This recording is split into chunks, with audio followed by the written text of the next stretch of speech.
Kịch Trung Review kính chào quý vị.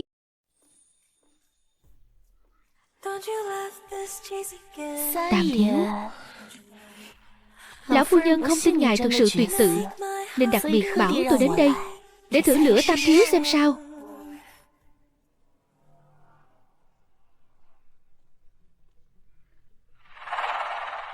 Trời ơi, bệnh viện mà cũng có mưu sát sao?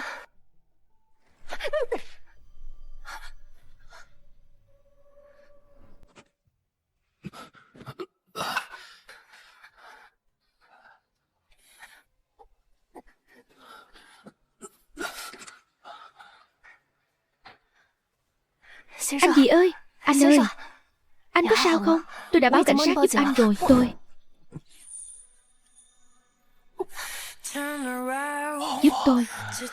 Giúp tôi với. Anh ơi, buông tôi ra.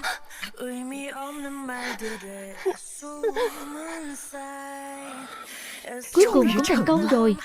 Ta sắp có cháu đích tôn ngoan ngoãn rồi.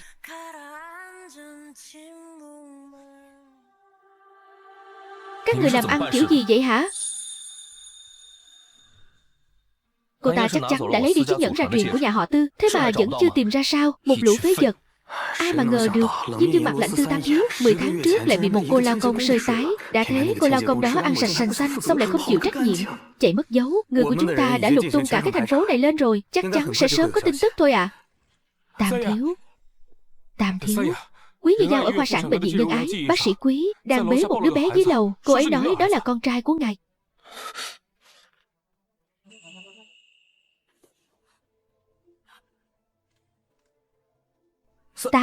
Tam thiếu, đúng là con trai ngài rồi. Trời Phật phù hộ, nhà họ Tư độc đinh 18 đời cuối cùng cũng có người nối dõi rồi.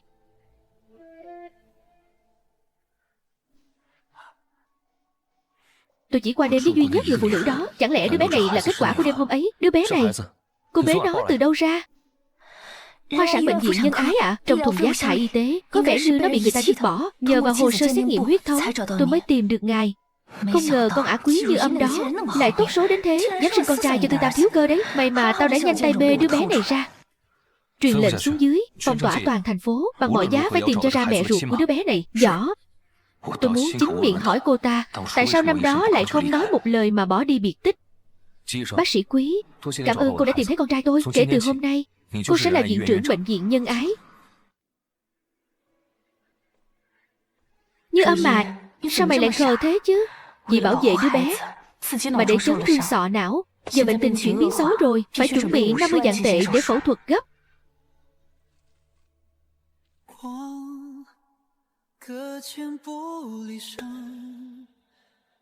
Tôi biết đào đâu ra 50 vạn bây giờ.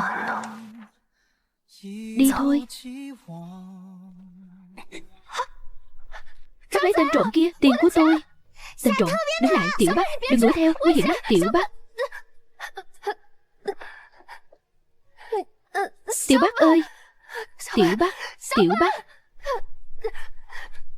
Tiểu Bác, Tiểu thiếu, biến đi, Tiểu thiếu. Tam thiếu, tôi e là không thể chăm sóc Tiểu thiếu được nữa. Vừa nãy tôi định tiêm cho cậu ấy cầm một con rắn dọa tôi sợ kinh hồn. Con không có bệnh, con không uống thuốc đâu. Con muốn mẹ. Bà đã nói với con bao nhiêu lần rồi, mẹ sinh con ra đã bỏ rơi con rồi. Nếu con không ngoan ngoãn uống thuốc, cứ hành hạ bản thân như thế này, con không tin. Bà nói dối. Con không tin đâu.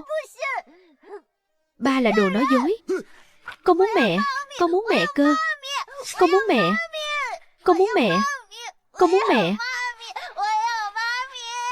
Tam thiếu, tính khí này của Tiểu thiếu, nếu không tìm người uống nắng đàng hoàng thì sau này người khổ nhất chính là cậu ấy. Thằng nhóc này đến tôi còn chẳng quản được biết tìm ai bây giờ.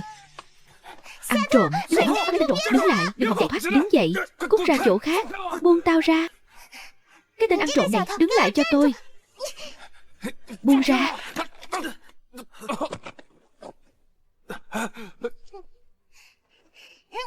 Mau trả lại tiền viện phí của mẹ tôi đây. Đồ ăn cắp, tôi sai rồi. Bà cô trẻ, chỉ vì hơn 100 tệ bạc lẻ này, tôi chịu thua cô rồi đấy. Người có thể chỉ được Tiểu thiếu chẳng phải đã xuất hiện rồi sao? Tiểu Bác, Tiểu Bác,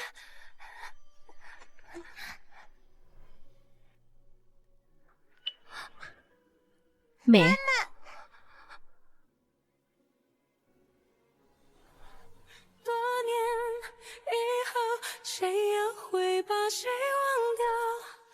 Cẩn thận. Mẹ ơi.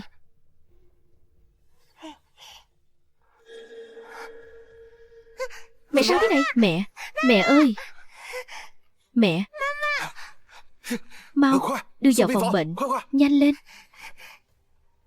Tiếc thật, một con bé xuất sắc và bản lĩnh thế này lại không phải là con gái của Tư Mặc Hàn ta.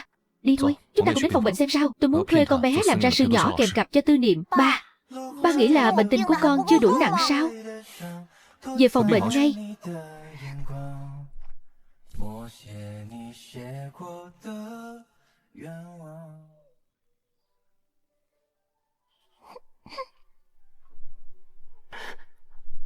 Mẹ ơi, tất cả là lỗi của Tiểu Bắc. Sau này Tiểu Bắc sẽ không bao giờ làm chuyện nguy hiểm như vậy nữa. Mẹ mau khỏe lại đi mà. Được không mẹ? Như Âm, chi phí phẫu thuật của cô cần đến 50 vạn lận. Tiểu Bắc lớn rồi, Tiểu Bắc có thể kiếm tiền. Con sẽ đi làm hộ công trong bệnh viện. Nhất định sẽ giúp mẹ gom đủ tiền phẫu thuật. Tiểu Bắc à, đừng làm khó bác sĩ Dương nữa. Tiểu Bắc.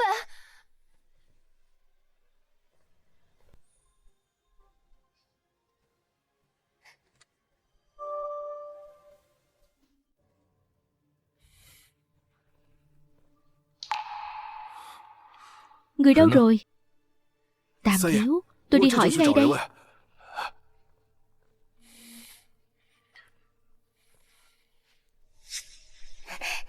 Tiểu Bắc.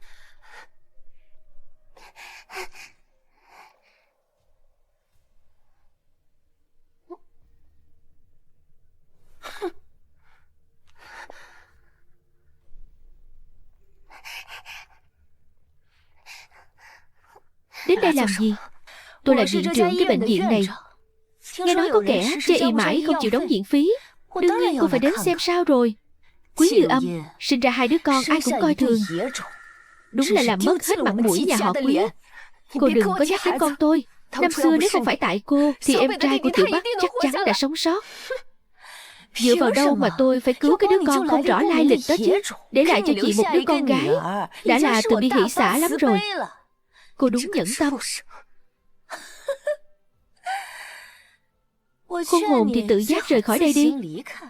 Đừng để tôi gọi bảo vệ đuổi mẹ con chị ra ngoài. Quý Như Âm, chị không được phép gặp người đàn ông đó.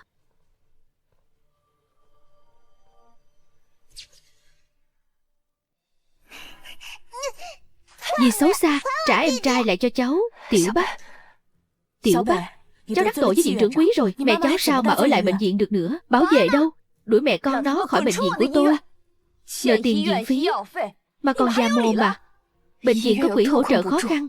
Tiền trợ cấp của tôi sắp được duyệt rồi. Trong vòng 3 tháng đóng đủ viện phí là đúng quy định mà. Tôi bảo chị cút thì chị phải cút.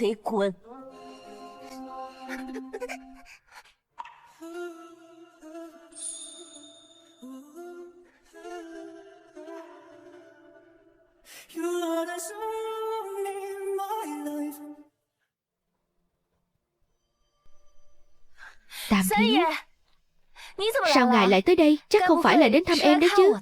Hai mẹ con lúc nãy đâu rồi? Lẽ nào Tam thiếu đã biết người phụ nữ năm xưa chính là Quý Như Âm rồi sao? Tam thiếu, mẹ con cô ta cố tình chây ì không đóng viện phí. Không chịu đi, em đã đuổi bọn họ ra ngoài rồi. Ai cho phép cô đuổi họ đi? Trước 7 giờ tối nay nếu tôi không thấy người thì cái ghế viện trưởng này cô cũng đừng ngồi nữa.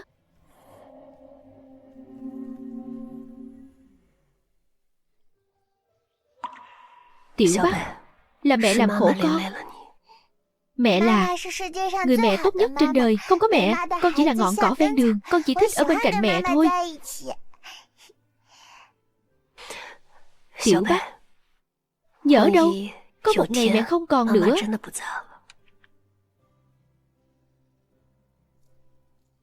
Thì con hãy cầm lấy vật này đi tìm ba con. Mẹ sẽ không sao đâu mà. Tiểu Bắc sẽ không để mẹ xảy ra chuyện gì đâu. Xin hỏi, cô là cô Quý phải không? Tam thiếu nhà tôi muốn mời cô. Anh là...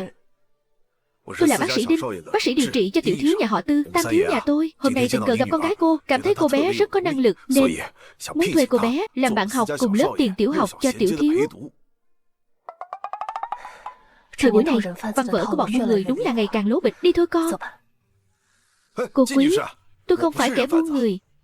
Tam thiếu nhà chúng tôi rất thật lòng. Hôm nay cậu ấy lẽ ra sẽ đến cùng tôi, nhưng tiểu thiếu vợ chứng không chịu uống thuốc nên đành để tôi đến trước. Con muốn mami. Đừng chạy. Buông tôi ra. Đồ ăn trộm này, đứng lại cho tôi. Cháu từng gặp bác, là bác sĩ của tên nhóc đó. Là tiểu thiếu nhà chúng tôi. Tôi không cần biết anh là ai. Tôi chân tay lành lặn, vẫn chưa nghèo đến mức phải bán con gái mình. Cô Quý, Tam thiếu nhà chúng tôi nói rồi, chỉ cần cô đồng ý, ngày ấy sẵn sàng trả cho lệnh ái 50 vạn tệ phí bồi đọc mỗi tháng. Con đồng ý. Con đồng ý. Tiểu Bắc, tuyệt quá. Bệnh của mẹ cuối cùng cũng có cách cứu chữa rồi. Mẹ à, lúc nãy mẹ cũng nói con nên đi nhà trẻ rồi sao? Làm bạn học cùng tiểu thiếu. Như vậy vừa kiếm được tiền thuốc, vừa học được kiến thức, vẹn cả đôi đường. Đây là tiền cọc 10 vạn tệ. Mỗi sáng đúng 8 giờ Tam thiếu sẽ đến đón cô bé. 8 giờ tối sẽ đưa cô bé về.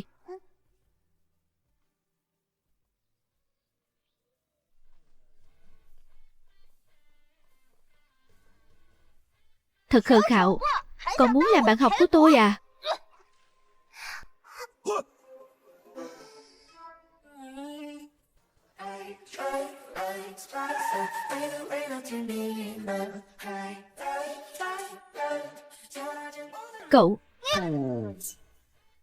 Cậu dám né được, nhưng chưa chắc né được cú này đâu.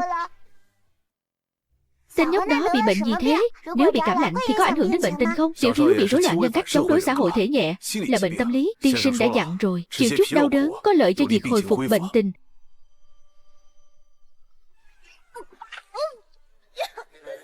Cô dám tạt nước vào bổn thiếu à? Đồ khùng này, tôi sẽ mách ba tôi, khiến cô biến mất khỏi Hải Thành. Tưởng mình là tổng tài bá đạo thật đấy à? Xem phim nhiều quá nên bị ngáo à? Ảo tưởng cuối cùng.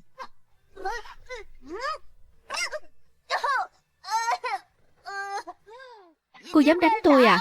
Tôi lớn thế này rồi, chưa từng có ai dám đánh tôi cả. Từ hôm nay là có rồi đấy. Tôi thấy cậu đúng là thiếu dạy dỗ. Thuốc đắt như thế, mẹ tôi còn chẳng dám uống, cậu lại dám dứt nó đi. Đã nhận tiền của ba cậu, hôm nay tôi phải dạy dỗ cậu một trận ra trò. Tôi không dám nữa. Tôi vừa rồi. Đừng mà, người bồi đọc tim cho tiểu thiếu đúng là tìm đúng người rồi. Đừng đánh tôi, cứu với. Đừng đánh tôi, đừng đuổi nữa.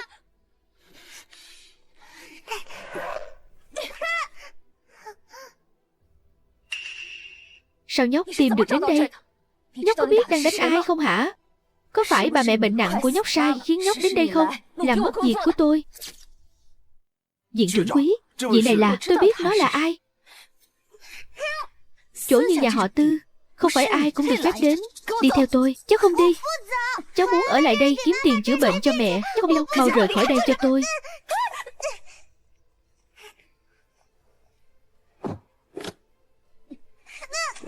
Rượu mời không uống lại muốn uống rượu phạt. Vậy thì đừng trách tôi không khách sáo. Đều tại mẹ vô dụng làm khổ Tiểu Bắc. Cũng không thể cho con bé một mái nhà trọn vẹn. Đã thuê con gái nhà người ta thì nên đích thân đến nhà hỏi thăm.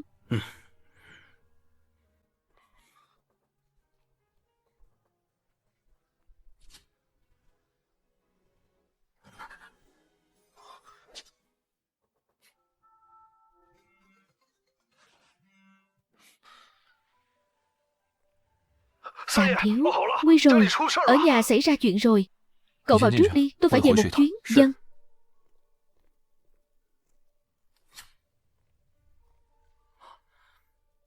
Anh là? Tôi là trợ lý tổng tài tập đoàn Tư Thị. Đến đón con gái cô, làm gia sư nhỏ tuổi. Chính là tổng tài của chúng tôi. Tập đoàn Tư Thị chính là nhà họ Tư mà trước đây Quý gia muốn ly hôn cùng sao? Tổng tài chúng tôi bận việc không thể rời đi, nên bảo tôi mang chút thuốc bổ đến biếu cô trước. Ngày ấy rất coi trọng con gái cô, tiểu thiếu nhà chúng tôi. Dưới sự dẫn dắt của cô bé nhất định sẽ thay đổi. Để tôi mang vào cho cô. Phòng bệnh này tôi không thể ở tiếp được nữa. Đồ đạc này phiền anh mang về đi. Sao cơ? Bệnh viện làm khó mẹ con cô sao? Cô quý yên tâm. Bệnh viện này cũng là tài sản của Tư thị. Cô cứ yên tâm ở lại, sẽ không ai dám đuổi cô đi đâu. Hóa ra chỗ dựa của Quý Như Giao chính là bọn họ. Vậy Tiểu Bắc đến nhà họ Tư chẳng phải sẽ gặp nguy hiểm sao? Cái đồ đáng ghét, biến đi.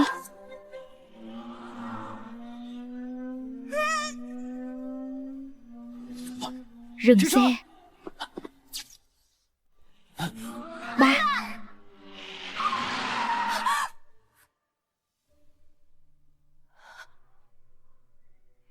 Tam thiếu, tôi thật sự không cố ý tông vào Niệm Niệm đâu. Con trai tôi mà có mệnh hệ gì, tôi bắt cô đền mạng đấy.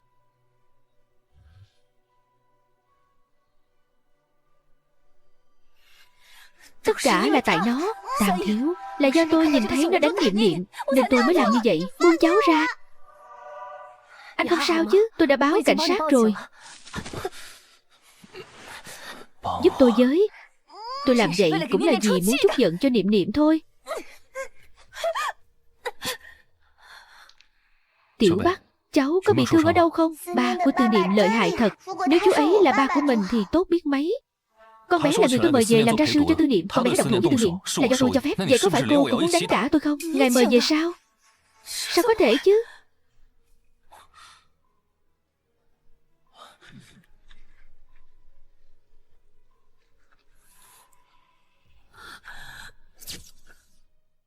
Đây là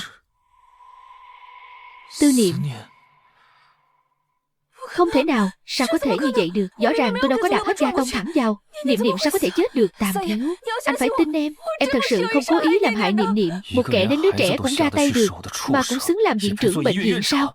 Người đâu? Lôi Quý Như Giao đi cho tôi. Kể từ hôm nay, bất kỳ tài sản nào thuộc tập đoàn Tư thị đều không cho phép người nhà họ Quý xuất hiện.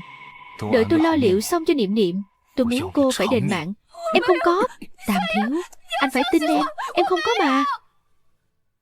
Niệm Niệm, là ba sai rồi. Ba không nên nghiêm khắc với con như vậy. Ba biết rõ từ nhỏ con đã thiếu thốn tình mẹ, mắc chứng rối loạn lưỡng cực. Vậy mà còn ép con uống bao nhiêu là thuốc con không thích, đọc những cuốn sách khiến con đau đầu. Số thằng quỷ nhỏ này tốt thật, có người ba yêu thương nó đến thế. Ba sai rồi. Niệm Niệm, nếu có cơ hội làm lại lần nữa, ba nhất định sẽ để con tự do tự tại mà khôn lớn. Chú Tư, Tiểu Bắc có bản lĩnh cải tử hoàn sinh đấy. Chú có tin không? Đau đau đau. Đau đau đau quá.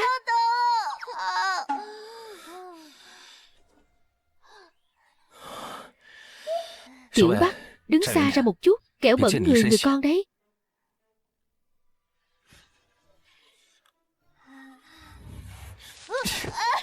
Thằng nhóc danh này bây giờ gan con càng ngày càng lớn rồi đấy. Đau. Dám giả chết được cả ba hả? Con không dám nữa. Con không dám nữa. Ba ơi, nhẹ tay chút. Quý Tiểu Bắc, tiểu ra ta tuyệt đối không tha cho cô đâu. Ba ơi.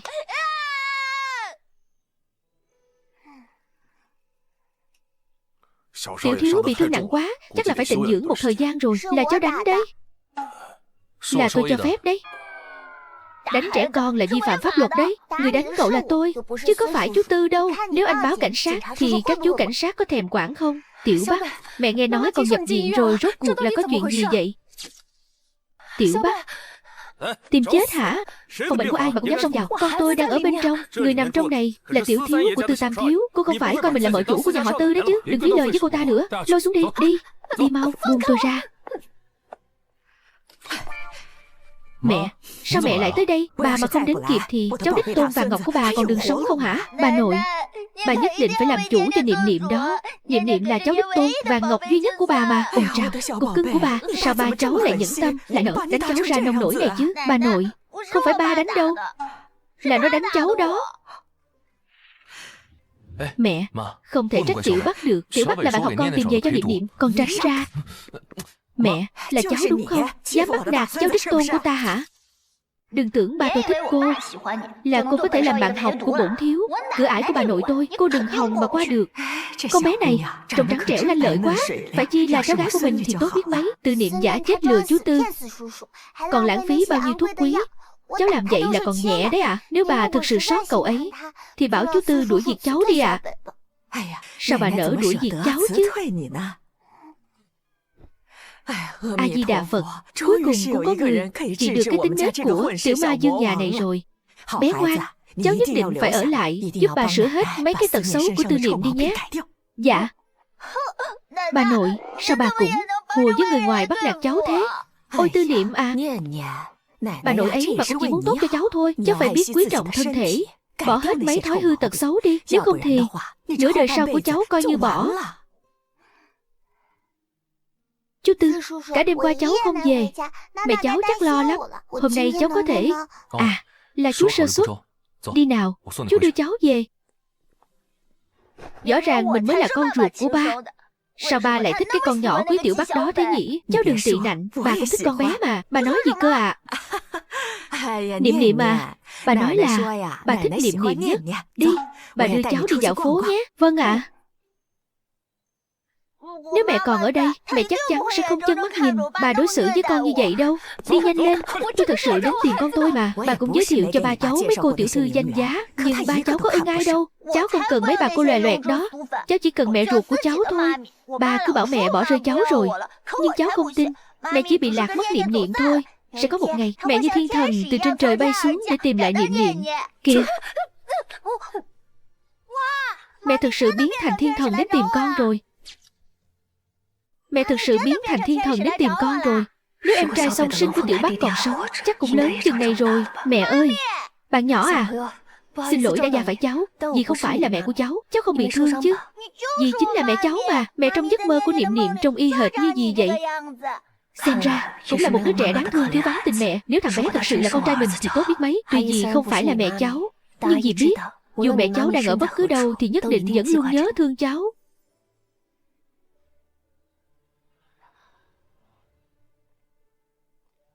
Mẹ ơi, cái thằng bé này sao gặp ai cũng gọi là mẹ thế hả? Dì ấy chính là mẹ cháu. Mẹ ơi, con muốn mẹ. Niệm Niệm, cháu đừng quấy nữa. Nếu cháu thực sự muốn có mẹ, bà sẽ bảo ba cháu chọn trong số các tiểu thư, chọn cho cháu một người tốt nhất. Cháu không quấy. Dì ấy có phải mẹ cháu hay không? Xét nghiệm một chút là biết ngay thôi. Cũng không biết tiểu Bắc hiện giờ thế nào rồi. Người của nhà họ Tư có bắt nạt con bé không? Hôm qua mình không nên đồng ý với nhà họ Tư mới phải. Mẹ à,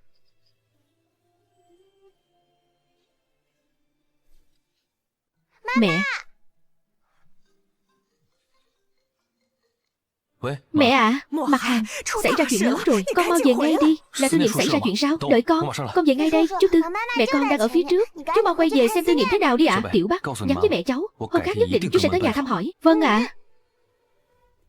Mẹ ơi, Tiểu Bắc, con làm mẹ sợ quá. Mẹ, con xin lỗi. Hôm qua xảy ra nhiều chuyện quá, con chưa kịp báo bình an cho mẹ.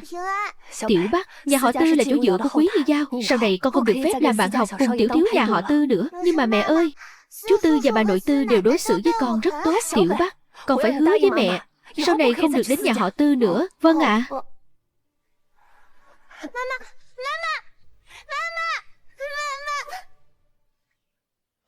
Tư Niệm sao rồi? Không phải chuyện của Niệm Niệm, là Tam thiếu. Lão phu nhân đã có kết quả giám định rồi ạ. Tiểu thiếu và vị tiểu thư đó, kết quả giám định quan hệ huyết thống. Tiểu thiếu và vị tiểu thư đó, kết quả giám định quan hệ huyết thống. Bằng không. Niệm Niệm, bà đã nói gì nào? Sau này cháu không được tùy tiện tìm đại một người ở ngoài đường nữa. Cứ nói là mẹ ruột của nó đi. Quý Như Âm, cả đời này cô đừng hòng mơ tưởng đến chuyện nhận lại con trai ruột của mình. Tiểu thiếu, chuyện huyết thống không thể miễn cưỡng được. Cô ấy thực sự không phải mẹ của cậu. Quan hệ huyết thống giữa các sinh vật dựa trên carbon ít nhất cũng giống nhau đến 30%. Lấy ông đi xét nghiệm với heo nói không chừng cũng ra kết quả 80% quan hệ huyết thống đấy. Ông coi bổn thiếu ra là sinh vật đơn bào dễ lừa lắm hả? Không hổ danh là con trai của ba. Sách vở tuy đọc không nhiều, nhưng kiến thức thì học được không ít. Lại còn có cả lý lẽ kiểu này nữa. Nói là kẻ nào sai cậu cháu đổi kết quả xét nghiệm? Là Quý. Đừng quên món nợ mà mày đang gánh. Không ai chỉ đạo tôi cả. Nói mau, kết quả giám định thật sự đang ở đâu? Tìm thấy rồi à?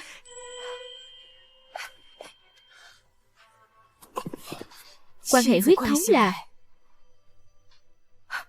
99,99%. Không ngờ cô gái đó lại đúng là mẹ ruột của Niệm Niệm. Ba ơi, con muốn treo thưởng 100 triệu khắp thành phố để tìm mẹ về đây. Chẳng lẽ cô ấy thực sự đã trở về?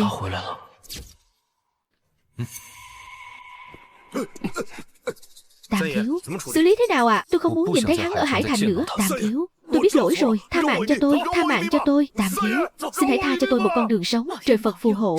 Cuối cùng cũng tìm được mẹ ruột của Niệm Niệm, tìm được con dâu ngoan của tôi rồi. Mẹ ơi, nhưng mà cô gái đó gầy như bộ khung xương vậy, chắc chắn là sống bên ngoài khổ sở lắm. Đợi con bé về nhà họ Tư ta nhất định phải bù đắp thật tốt cho nó. Bà nội, vậy chúng ta mau đi tìm mẹ đi. Không được đi. Năm xưa cô ta đã bỏ rơi con, bây giờ con tìm cô ta làm gì? Mẹ chắc chắn là có nỗi khổ tâm. Con muốn tìm mẹ để tự mình hỏi cho ra lẽ. Nếu ba không cho con đi tìm mẹ, con sẽ không uống thuốc nữa. Con sẽ cứ để bệnh cho ba xem, để ba không bao giờ còn con trai nữa. Tư Niệm, con, nhà họ Tư chúng ta 18 đời độc đinh.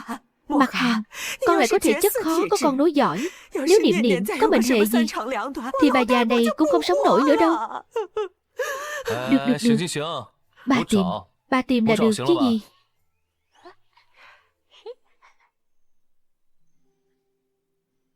Tiểu Bắc, tuy Tam thiếu đã ra lệnh cho phép mẹ cháu ở lại bệnh viện, nhưng bệnh tình của mẹ cháu ngày càng nghiêm trọng rồi. Nếu không phẫu thuật ngay e là không qua khỏi tháng này đâu. Tam thiếu, tôi đã tìm hết các phòng bệnh trong tòa nhà rồi, vẫn không thấy người ngài muốn tìm. Chỉ còn lại phòng cuối cùng này thôi.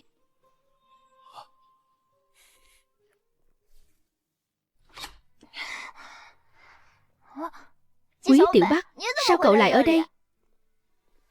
Đây là phòng bệnh của mẹ tôi. Đương nhiên là ở đây rồi. Hóa ra đây là phòng bệnh của mẹ cô ta. Người sinh ra loại khùng như Tiểu Bắc không thể là mẹ mình được.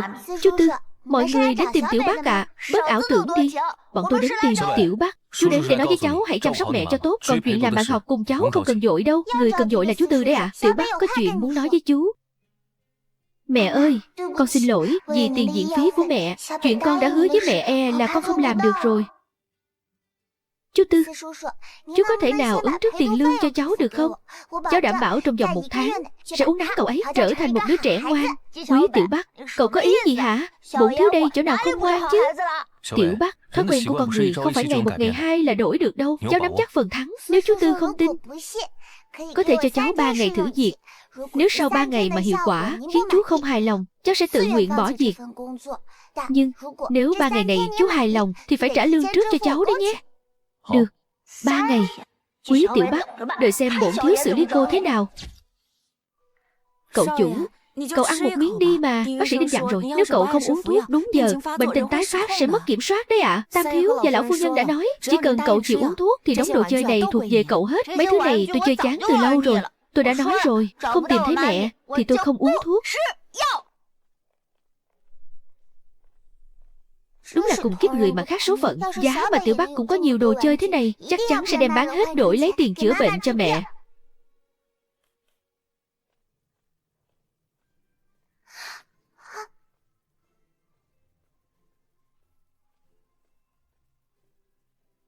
Đây là váy sao? Là bà tìm nhà thiết kế cao cấp may riêng cho cháu đấy. Còn số trang sức này là chú Tư của cháu đặc biệt nhờ thợ thủ công nước ngoài làm riêng theo số đo của cháu. Chú của cháu ấy mà, thực sự rất tốt với cháu. Tiểu Bắc, thử xem nào xem có thích món nào không.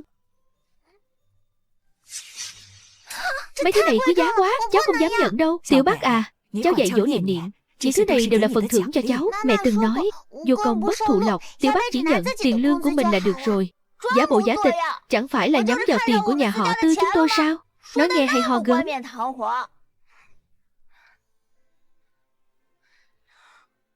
Mọi người không phải muốn con uống thuốc sao? Chỉ cần mọi người đuổi cô ta ra khỏi nhà họ Tư thì con sẽ ngoan ngoãn uống thuốc. Nghiệp chướng quá đi mất. Đây đều là thuốc đặc trị nhập khẩu từ nước ngoài, có tiền cũng chưa chắc mua được đâu. Tư Niệm, con lăn xuống đây cho ba.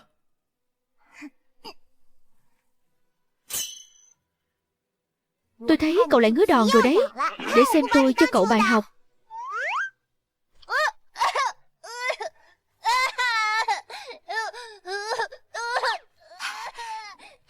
Mặt Hàng, tay con bé Tiểu Bắc mạnh như vậy, không biết Niệm Niệm có sao không? Mẹ yên tâm.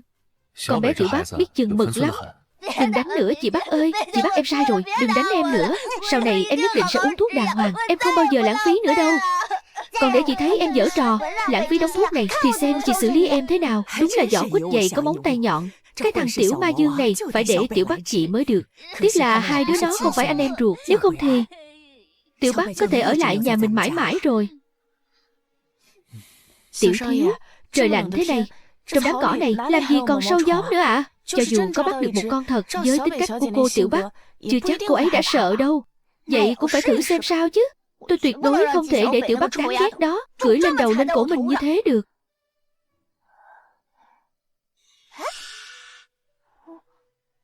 Cái gì đây? Tư Niệm, đêm hôm khuya khoắt không đi ngủ, con làm gì thế? Con muốn ra bãi cỏ hái ít hoa tặng cho Tiểu Bắc. Cảm ơn chị ấy chịu làm bạn học cùng con. Con mà hiểu chuyện thế sao? Ai rồi cũng phải thay đổi mà ba. Ba thuê Tiểu Bắc đến, chẳng phải là để thay đổi con sao? Ba ơi, mai là sinh nhật của Niệm Niệm rồi. Quà sinh nhật năm nay của con là muốn tìm thấy mẹ. Ba đồng ý không? Ba đã cho người đi kiểm tra camera rồi. Ngày mai sẽ có tin tức thôi. Đêm lạnh lắm, mau vào nhà đi con. Xem ra Tiểu Bắc đúng là có bản lĩnh thật. Mới qua có một ngày mà đã khiến Niệm Niệm thay đổi nhiều thế này. Sợi dây chuyền này hình như tôi từng thấy trên người quý Tiểu Bắc rồi. Ban ngày tôi có nghe cô quý nói mẹ cô ấy để lại cho cô ấy sợi dây chuyền bị làm rơi ở giường rồi, có nhờ chúng tôi tìm giúp. Mẹ để lại sao? Vậy chắc là vật quan trọng lắm. Quý Tiểu Bắc, lần này cô rơi vào tay ông đây rồi nhé. Cháu ngoan của bà, tiệc sinh nhật bà tổ chức cho cháu năm nay, cháu có thích không? Giá mà có mẹ ở đây thì tốt biết mấy. Yên tâm đi, bà cháu đã đến bệnh viện để trích xuất camera hôm đó rồi. Tiệc sinh nhật hôm nay chắc chắn cháu sẽ được gặp mẹ. Vậy cháu còn một yêu cầu nữa. Bà cho Tiểu Bắc cùng tham dự tiệc sinh nhật của cháu được không ạ? Nghe nói hôm nay cũng là sinh nhật bạn ấy. Cháu muốn dành cho bạn ấy một bất ngờ. Tư Niệm vốn không thích cháu. Sinh nhật cậu ấy cháu sẽ không đến làm cậu ấy mất vui đâu. Cháu đã hứa với mẹ là không đến nhà họ Tư nữa. Nếu bị mẹ phát hiện, mẹ nhất định sẽ giận lắm. Cô Quý à, tiểu thiếu nhà tôi bảo rồi hôm nay là ngày cuối cùng trong 3 ngày thử việc của cô. Việc Tư tổng có chịu ứng trước 50 vạn tệ cho cô hay không? Tất cả đều phụ thuộc vào biểu hiện của tiểu thiếu đấy nhé. Được thôi, cháu đồng ý. Dì về nhắn với Tư Niệm, hôm nay cháu nhất định sẽ cho cậu ấy một sinh nhật khó quên. Được.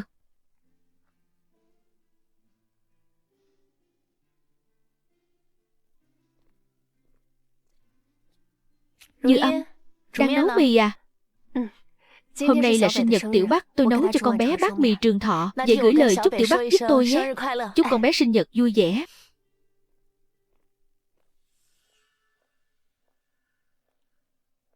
Đừng có phí công vô ích nữa. Quý Tiểu Bắc bây giờ đã trèo cao, bám được vào nhà họ Tư rồi. Cô tưởng nó còn thèm ăn thứ cô nấu sao?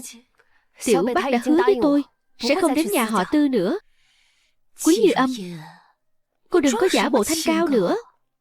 Quý Tiểu Bắc đi sớm về khuya đến nhà họ Tư, là mẹ như cô mà không biết sao?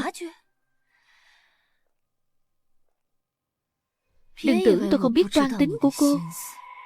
Cô chỉ muốn dùng con danh Quý Tiểu Bắc để quyến rũ Tam Thiếu thôi. Nhưng tôi khuyên cô nên từ bỏ ý định đó đi. Người xứng với Tam Thiếu chỉ có tôi, chứ không phải loại chưa chồng mà chữa, không biết liêm sĩ. Dừng tay lại.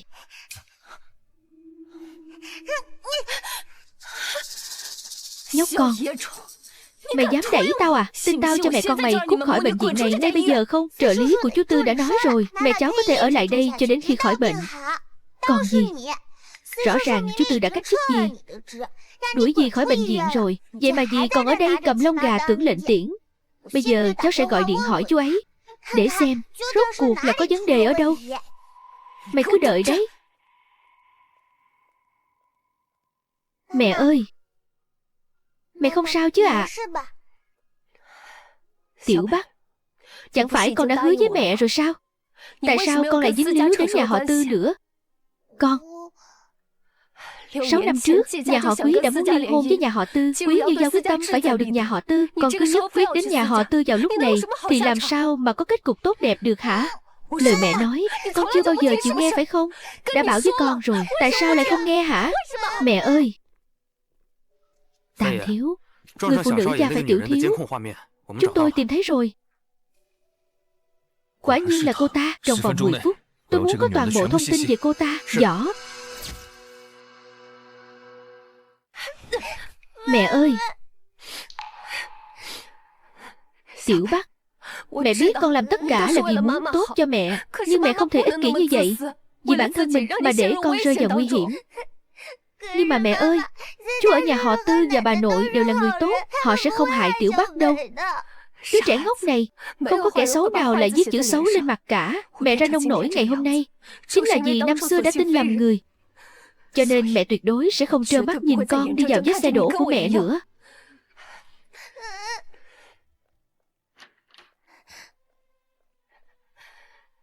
Hôm nay con cứ ở yên trong phòng bệnh cho mẹ, không được đi đâu hết. Mẹ à, hôm nay là ngày cuối con thử việc ở nhà họ Tư. Chỉ cần kiên trì qua hôm nay, chú Tư sẽ trả cho con 50 vạn tiền phẫu thuật. Quý Tiểu Bắc, mẹ phải là người bảo vệ con, sao nỡ để con phải chăm sóc mẹ chứ?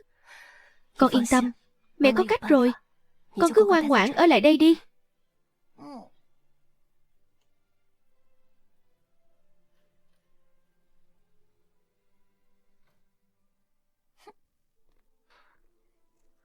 Từ tổng, người phụ nữ này cần tiền, đang ở ngay phía trước. Cô ấy tên là Quý Như Âm, đã nằm ở bệnh viện chúng tôi 7 năm rồi. 7 năm trước vừa khéo là thời điểm tôi phái người đến đón cô ấy. Lẽ nào năm đó cô ấy lỡ hẹn, là có nỗi khổ riêng. Nghe nói cô ấy còn có một đứa con gái. Hai mẹ con nương tựa vào nhau mà sống, có lúc còn không đóng nổi viện phí. Cuộc sống vô cùng khó khăn. Cái gì? Cô ấy còn có một đứa con gái? Thảo nào bao nhiêu năm qua cô ấy không chịu xuất hiện, hóa ra là đã có con với người đàn ông khác.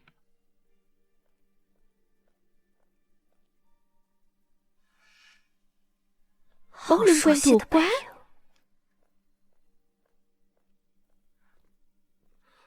Từ tổng, ngài không tìm mẹ ruột của Tiểu Thiếu nữa sao? Một người phụ nữ tuyệt tình, tìm cô ta làm gì? Thả cháu ra. Thả cháu ra. Có ai không? Thả cháu ra mới.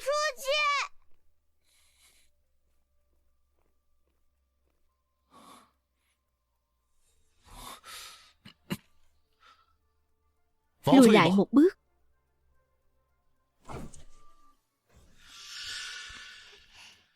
Chú Tư. Tiểu Bắc, là ai đã nhốt cháu ở đây? Không kịp giải thích nữa đâu. Chú Tư, tiệc sinh nhật của Tư Niệm sắp bắt đầu rồi. Cháu đã hứa với cậu ấy là sẽ đến mà. Chúng ta mau qua đó đi. Ba, ngày mai là sinh nhật của Niệm Niệm rồi. Quà sinh nhật năm nay của Niệm Niệm là muốn tìm mẹ.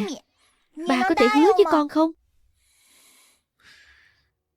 Tiểu Bắc, tài xế của chú đang ở dưới lầu, con đi trước đi. Chú còn phải giúp Tư Niệm tìm mẹ của thằng bé. Dù sao thì đây là lần đầu tiên trong 6 năm qua Tư Niệm chủ động đòi quà sinh nhật với tôi. Mẹ, con vừa đắc tội với Tam Thiếu, giờ lại chạy đến tiệc sinh nhật của Tiểu Thiếu. Tam Thiếu sẽ không giận chứ? Con gái mẹ sắc nước hương trời, Tam Thiếu chỉ cần nhìn thấy khuôn mặt này đảm bảo bao nhiêu giận dữ tan biến hết. Con cứ yên tâm, lát nữa mẹ sẽ bàn với Tư phu nhân về chuyện liên hôn. Không có Quý Như Âm và Quý Tiểu Bắc, cặp mẹ con đó ngáng đường, con nhất định sẽ trở thành người phụ nữ tôn quý nhất nhà họ Tư.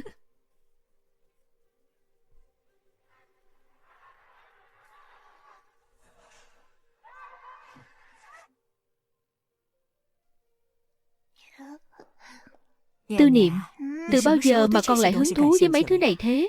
Cái này là lát nữa con chuẩn bị cho mẹ. Đúng rồi bà nội, trong dương của bà có phải còn một chiếc vòng tay ngọc đế dương lục từ thời nhà Thanh truyền lại không ạ? Nếu không thì lát nữa tặng cho mẹ làm quà gặp mặt đi ạ. Cháu đúng là đồ lém lĩnh. Hóa ra từ sớm đã bắt đầu nhớ thương đồ của bà nội rồi. Cháu yên tâm, đồ bà nội chuẩn bị cho mẹ cháu chỉ có thừa chứ không có thiếu.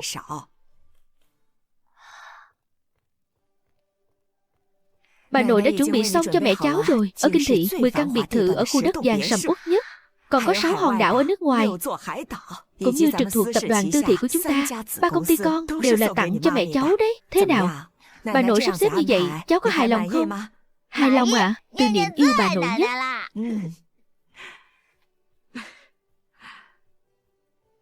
Hôm nay mẹ về nhà, Tư Niệm phải làm một đứa trẻ ngoan nhé. Đừng có trêu chọc Quý Tiểu Bắc nữa đấy.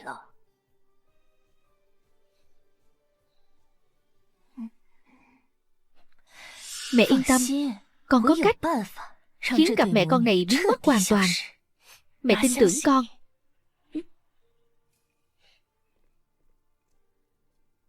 Quý tiểu thư, lần trước cô nhờ tôi tìm giúp chiếc nhẫn và dây chuyền. Tiểu thiếu tìm thấy cho cô rồi. Cậu ấy giúp cô để trên sân thượng.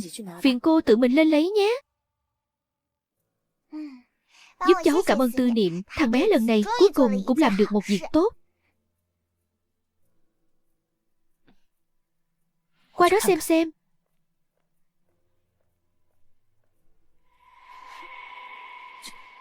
Đồ vật trong sân thượng đủ để lấy cái mạng nhỏ của con bé đó.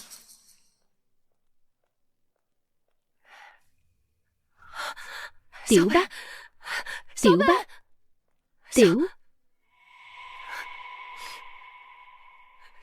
Bắc. Tại sao con không nghe lời mẹ? Cửa nhà cao sang như nhà họ Tư, làm sao mà chúng ta có thể trèo cao cho được?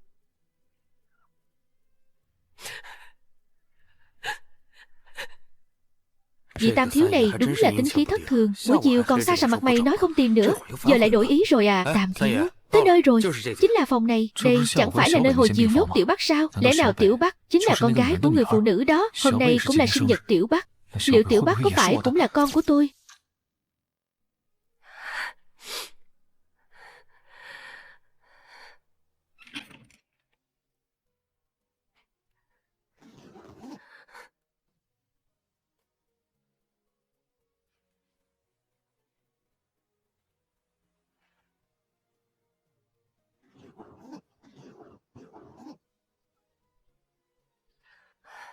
Tôi không thể làm khổ Tiểu Bắc thêm nữa. Cái bệnh viện này không ở cũng được.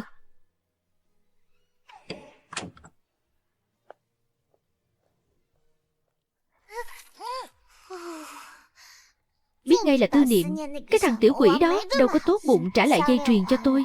Tầng thượng rộng thế này, chẳng biết thằng bé giấu đồ ở đâu nữa. Người đâu rồi? Các anh tìm ai vậy? Bác sĩ Dương, vị này là Tam thiếu nhà họ Tư, cổ đông của bệnh viện. Ngài ấy đến tìm người nằm ở phòng bệnh này. Hai mẹ con họ đâu rồi? Họ hả? Vừa mới làm thủ tục xuất viện rồi. Cô có biết họ đi đâu rồi không?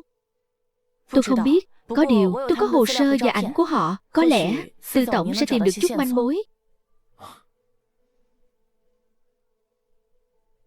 Đây chính là người nằm ở phòng này. Ảnh con gái cô ấy.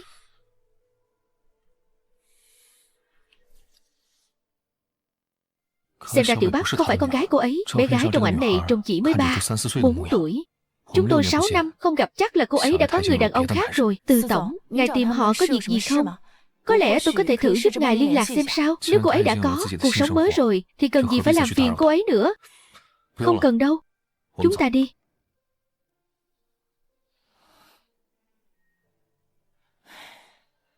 Nhà họ Tư và họ Quý quan hệ mật thiết. Viện trưởng Quý như Giao lại căm ghét mẹ con như âm đến thế. Tôi tráo đổi ảnh của Tiểu Bắc cũng là hy vọng có thể bảo vệ được họ. Con chó ở phòng trên tầng thượng là Tam thiếu mua tặng sinh nhật 1 tuổi cho Tiểu thiếu. Biết bao nhiêu huấn luyện viên cũng không thuần phục nổi. Nghe nói còn cắn tàn phế một người hầu. Vậy sao? Con nói xem, Quý Tiểu Bắc cái con danh gầy gò ốm yếu đó, liệu có thành bữa tươi cho nó không nhỉ? Đúng là con gái ngoan của mẹ, chưa mượn tay người khác hại người này. Đến mẹ cũng không nghĩ ra mượn danh nghĩa của Tiểu thiếu để xử Quý Tiểu Bắc. Quý Như Âm chắc chắn sẽ hận thấu xương nhà họ Tư. Biết đâu đến lúc đó chưa cần chúng ta làm gì, cô ta đã tự sụp đổ rồi.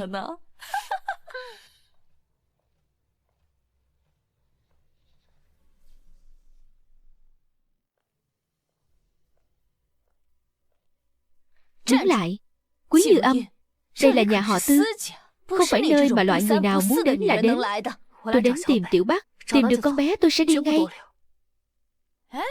Quý Như Âm, Năm xưa cô sống buông thả, sinh ra một đứa trẻ không biết cha là ai, đã bị ba cô gạch tên khỏi nhà họ Quý rồi. Bây giờ cô còn muốn giá đứa con không cha đó đến nhà họ Tư này để làm hư tiểu thiếu nhà họ sao? Định để nhà họ Tư trách tội bọn tôi à? Hóa ra nhóc con với Tiểu Bắc đó là đứa không cha. Hèn gì người nó toàn mùi chợ búa. Tiểu thiếu mà ở cùng loại người này chắc chắn sẽ bị lây thói hư tật xấu. Tiểu Bắc có ba, con bé có thân phận đàng hoàng. Có ba à? Thế ba nó giờ đang ở xó nào?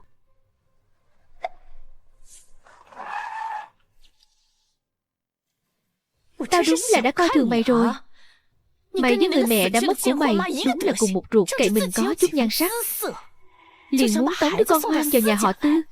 Mày không tự soi gương lại mình xem, từ đầu đến chân có điểm nào sao bì được với Giao tiểu thư. Tam thiếu dù có tìm mẹ kế cho tiểu thiếu cũng tuyệt đối không để mắt tới mày. Là người của nhà họ Tư đã bỏ ra 50 vạn để mời con gái tôi đến đây. Không phải chúng tôi muốn chèo cao. 50 vạn. Rốt cuộc là mày mất trí hay là Tam thiếu mất trí? Cái thứ vô học, cái đồ dịch rời đổ vốn đó, có cái tài cán gì mà đáng để Tam thiếu bỏ 50 vạn ra thuê hả? Tôi không đôi co với các người. Tôi phải đi tìm con gái tôi. Con gái mày không có ở đây. Nó á, đã bị tao tống đến một nơi mà mày vĩnh viễn không tìm thấy đâu. Tiểu Bắc đang ở đâu? Quý Phi Giao, cô trả con gái lại cho tôi. Mẹ ơi, cứu Tiểu Bắc với. Tiểu Bắc đau quá. Tiểu Bắc. Tiểu Bắc. Chặn nó lại. Buông tôi ra. Tiểu Bắc. Chị ơi, con danh Tiểu Bắc nghịch ngợm quen thói rồi. Ai biết nó rời nhà họ Tư thì chui rút đi đâu. Mày mà còn làm loạn lên nữa, người bị nhà họ Tư trách phạt là mày đấy. Nhà họ Tư là nơi để mày tự tiện xông vào hả? Mày điếc à? Không nghe cô Quý nói sao? Con gái mày đã không còn ở nhà họ Tư nữa rồi à? Nhưng rõ ràng vừa rồi tôi có nghe thấy. Nghe thấy cái gì? Cô Quý là người Tam thiếu coi trọng nhất. Lời của cô ấy chính là ý của Tam thiếu. Lát nữa tiểu thiếu xuống đây, Tam thiếu chắc chắn không muốn. Loại người không ra gì làm phiền đến tiểu thiếu, còn không đưa nó ra ngoài. Chẳng lẽ mình nghe nhầm? Tiểu Bắc đau quá. Tôi nghe thấy rồi, chính là giọng của Tiểu Bắc. Tiểu Bắc, buông tôi ra. Chị ơi, chị bị ảo giác rồi à? Tân Thượng là cấm địa của nhà họ Tư, xưa nay chưa ai dám bén mảng tới, vì ở đó có nuôi một con chó điên, đủ sức xé xác người ta ra làm trăm mảnh. Tiểu Bắc. Tiểu Bắc của mẹ. Tôi cầu xin cô, van xin cô, cho tôi cứu con gái tôi với. Rốt cuộc cô muốn thế nào mới chịu buông tha cho con bé?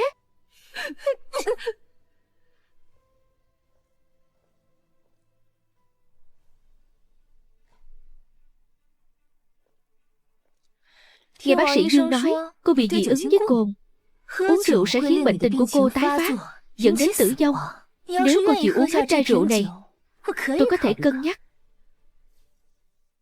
Nếu cô chịu uống hết chai rượu này, tôi có thể cân nhắc. Có phải chỉ cần tôi uống là cô sẽ tha cho Tiểu Bắc không?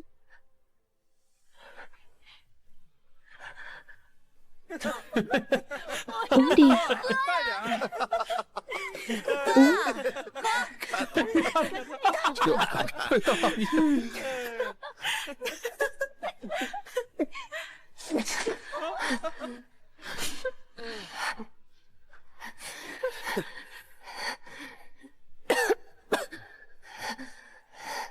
Ngay bây giờ cô phải thực hiện lời hứa, tha cho Tiểu Bắc rồi chứ. Chị à, chị đang nói gì vậy? Em nghe không hiểu. Bọn em căn bản chưa từng gặp Tiểu Bắc mà. Bọn em đâu có thấy đâu. Cô.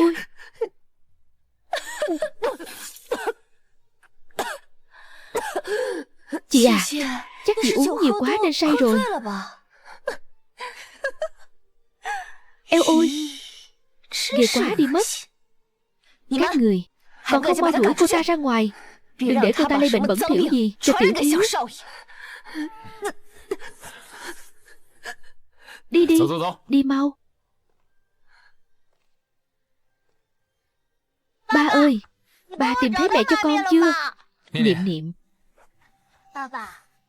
Mẹ con đâu? Mẹ.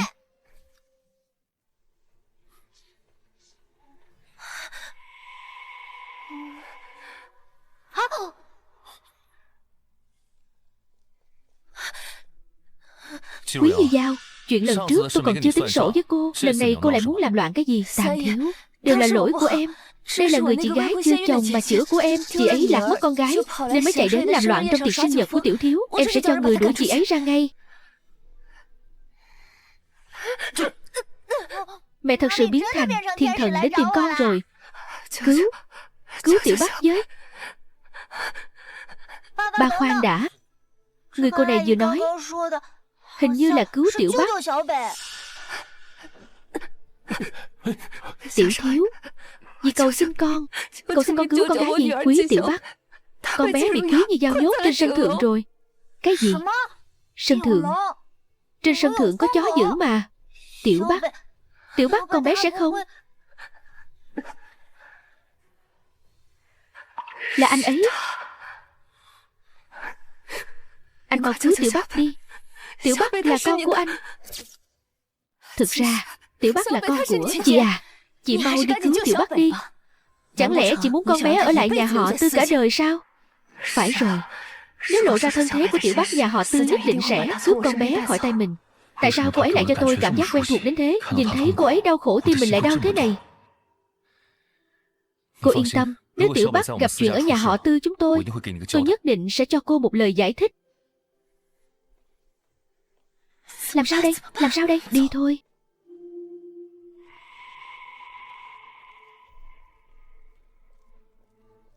Tiểu Bắc. Tiểu Bắc.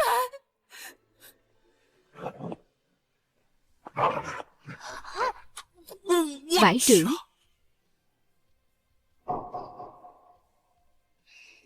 Con chó mà Tư Niệm này nuôi thế mà còn khó dạy hơn cả nó. Con chó này đến cả chuyên gia huấn luyện chó quốc tế cũng không dám lại gần. Lại bị cậu thu phục rồi. Quý Tiểu Bắc, tôi bắt đầu nể cậu rồi đấy. Vậy bây giờ chúng ta nên tính món nợ giữa hai ta rồi. Tư Niệm, tại sao cậu lại đem dây chuyền của mẹ tôi, kỷ vật mẹ để lại cho tôi, dứt lại trên sân thượng, dụ tôi đến đây để hại tôi? Tư Niệm, có phải con làm không? Con không có. Rõ ràng con đã bảo dì Dương trả lại sợi dây chuyền này cho Tiểu Bắc. Sao lại xuất hiện ở trên sân thượng được? Cô Dương, chuyện này rốt cuộc là sao? Là Quý Như Giao, cô Quý.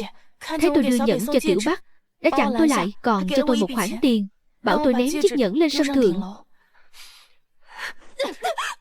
Quý Như Giao, cô còn là người không hả? Tiểu Bắc nó chỉ là một đứa trẻ, sao cô dám ra tay tàn độc với con bé như vậy? Chị dám đánh tôi. Ra tay với loại người vô nhân tính như cô thì cần gì phải chọn ngày. Hắn ta lại chính là Tư Mặt Hàng, Tư Tam Thiếu. Quý Như Âm, chị dám đánh Giao Giao này sao? Tôi sẽ mách ba chị, xem ông ấy xử lý trị thế nào. Được thôi. Vậy thì cô cứ gửi video của nhà họ Tư hôm nay cho ông ta đi, cho ông ta thấy rõ con gái ông ta thật sự là người thế nào. Có đáng đánh hay không? Chị dám uy hiếp tôi thì đã sao? Quý Như Giao, cô đối xử với tôi thế nào tôi cũng có thể nhịn, nhưng nếu cô dám làm hại Tiểu Bắc thì dù có phải liều cái mạng này, tôi cũng sẽ đấu với cô đến cùng. Tam Thiếu, em cũng chỉ muốn giúp Niệm Niệm hả giận thôi mà. Tiểu Bắc điêu ngoa hống hách, thừa lúc anh không có nhà là bắt nạt Niệm Niệm. Dù sao em cũng nhìn Niệm Niệm lớn lên. Em coi thằng bé như con ruột. Sao em nỡ nhìn người khác làm tổn thương thằng bé như vậy? Rốt cuộc mình có nên nói cho anh ấy biết Tiểu Bắc thực ra cũng là con của anh ấy, nhưng năm xưa anh ấy đã thất hứa không đến đón mình, lại cùng người khác sinh con trai. Nếu anh ấy không muốn nhận đứa con gái là Tiểu Bắc. Thực ra ai cần gì coi cháu là con ruột chứ. Cháu có mẹ rồi. Hơn nữa tôi đã tìm thấy mẹ rồi. Lẽ nào Tư Niệm và Tam Thiếu đã biết Quý Như Âm chính là người phụ nữ năm đó rồi sao? Mẹ cháu, tuy mẹ cháu vẫn chưa đến đây, nhưng tuyệt đối không phải loại phụ nữ xấu xa như gì có thể thay thế được. Quý Như Âm, mày rốt cuộc đang kỳ vọng điều gì chứ? Con trai mày 6 năm trước đã chết rồi. Tư Niệm sao có thể là con của mày được? Cho dù cháu có ghét Quý Tiểu Bắc đến đâu, cũng chưa từng muốn hại nó. Dì bớt lấy danh nghĩa của tôi để hại em ấy đi. Ba à, con không thích dì ta. Con không muốn ở nhà họ Tư chúng ta nhìn thấy bà ta nữa. Người đâu? Làm theo lời Tiểu Thiếu. Từ hôm nay cấm bọn họ bước chân vào nhà họ Tư nửa bước. Tam thiếu, ngài không thể đối xử với chúng tôi như vậy. Sau lưng chúng tôi còn có nhà họ Quý đấy. Khoan đã, quý phu nhân nhắc nhở rất đúng. Dám làm loạn ở nhà họ Tư mà thả các người đi như vậy thì dễ dàng quá rồi. Từ hôm nay, nhà họ Tư sẽ cắt đứt mọi hợp tác với nhà họ Quý. Bất kỳ doanh nghiệp nào ở Hải Thành có liên quan đến nhà họ Tư đều sẽ không hỗ trợ nhà họ Quý nữa. Các người cứ đợi mà tự sinh tự diệt đi. Lôi đi. Tam thiếu, nếu ba tôi biết là tôi đã phá hỏng sự hợp tác với nhà họ Tư, chắc chắn ông ấy sẽ không tha cho tôi đâu. Tam thiếu, ngài không thể đối xử với tôi như vậy. Lẽ nào ngài quên rồi sao? Hồi đó Niệm Niệm là do tôi bế về nhà họ Tư mà. Lôi đi. Tam thiếu, buông tôi ra. Lẽ nào Tư Niệm thực sự là... Buông ra. Buông tôi ra. Vừa nãy Quý Như Giao nói rằng tiểu thiếu là do cô ta bế về. Là bao nhiêu năm trước? Ở bệnh viện nào? 6 năm trước. Bệnh viện Phụ sản Nhân Ái. Tuy đều là 6 năm trước, nhưng bệnh viện lại khác nhau. Quý Như Âm, mày lại đang ảo tưởng gì vậy? Sao mày có thể có số tốt như thế chứ? Mẹ ơi! Xe cấp cứu! Mau gọi xe cấp cứu!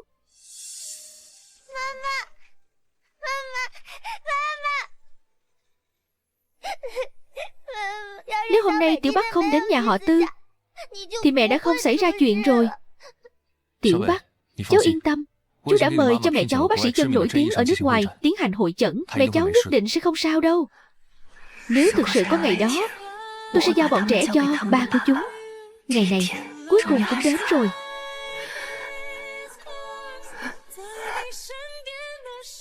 Tiểu Bắc, con bé là con gái của anh.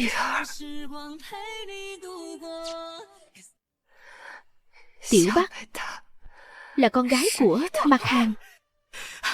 Mặt Hàng, Mặt Hàng, nguy rồi. Niệm Niệm bị ngã rồi, chảy nhiều máu lắm. Con mau đến xem thằng bé đi. Chú Tư. Tiểu Bắc, chăm sóc tốt cho mẹ nhé. Bác sĩ Chân ở nước ngoài nhất định sẽ giúp cô ấy vượt qua cửa ải khó khăn này. Anh lại một lần nữa bỏ rơi mẹ con em rồi.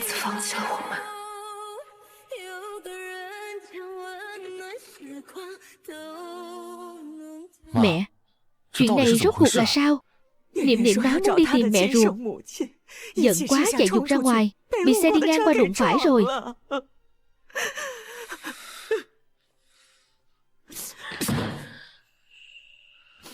Con cũng muốn tìm mẹ cho thằng bé chứ, nhưng người đàn bà nhẫn tâm đó đã. Niệm Niệm sao rồi? Tình hình tạm thời ổn định rồi, nhưng vết thương của tiểu thiếu rất phức tạp. Ca phẫu thuật này chỉ có viện trưởng Quý Như Giao mới làm được.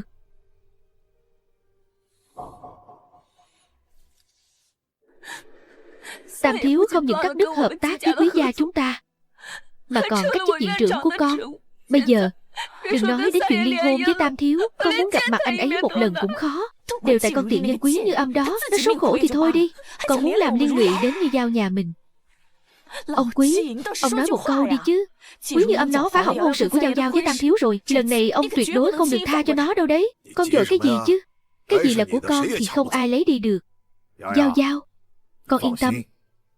Bà đảm bảo từ nay về sau đứa con gái ngỗ nghịch đó tuyệt đối sẽ không dắt theo con nhóc kia xuất hiện trước mặt con, làm con ngứa mắt nữa đâu. Vẫn là ba thương con nhất.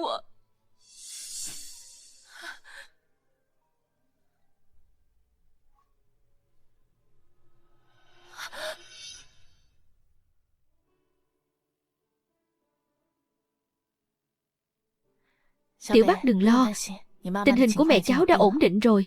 Thấy cô ấy không sao, tôi cũng yên tâm rồi. Cháu cảm ơn bác Dương, để cháu tiễn bác.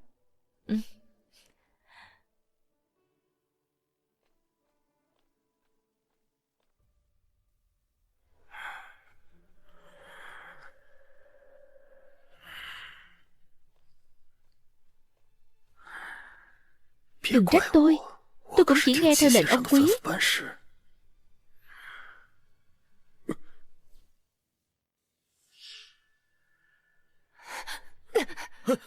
Anh muốn làm gì? Cô Quý, tôi đến thay thuốc cho cô thôi mà. Tôi cũng tốt nghiệp đại học y đấy, làm gì có kiểu thay thuốc như thế này. Rốt cuộc anh là ai? Đã biết rồi thì tôi cũng chẳng giấu làm gì nữa. Tôi đến để lấy mạng cô. Cứu tôi với. Tư Mặt Hàng, anh có nghe thấy em kêu cứu không?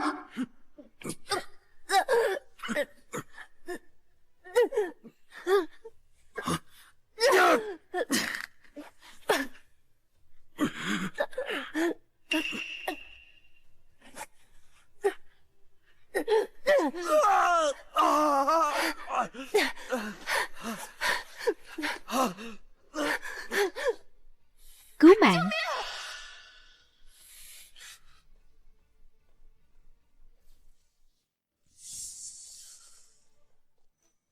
Niệm Niệm sống chết chưa rõ.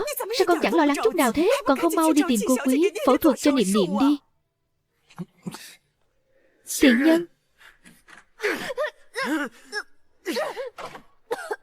Tiện nhân tìm chết.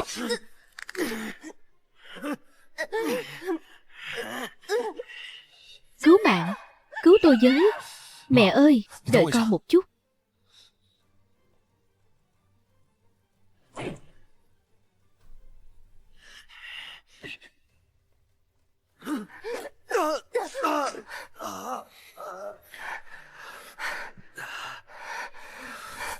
Tam Thiếu.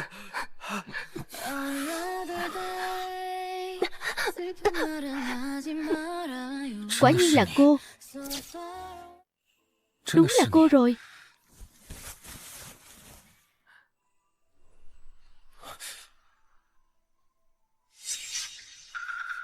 Ai cho phép anh làm cô ấy bị thương? Tam Thiếu, tôi không biết cô ấy là người của ngài.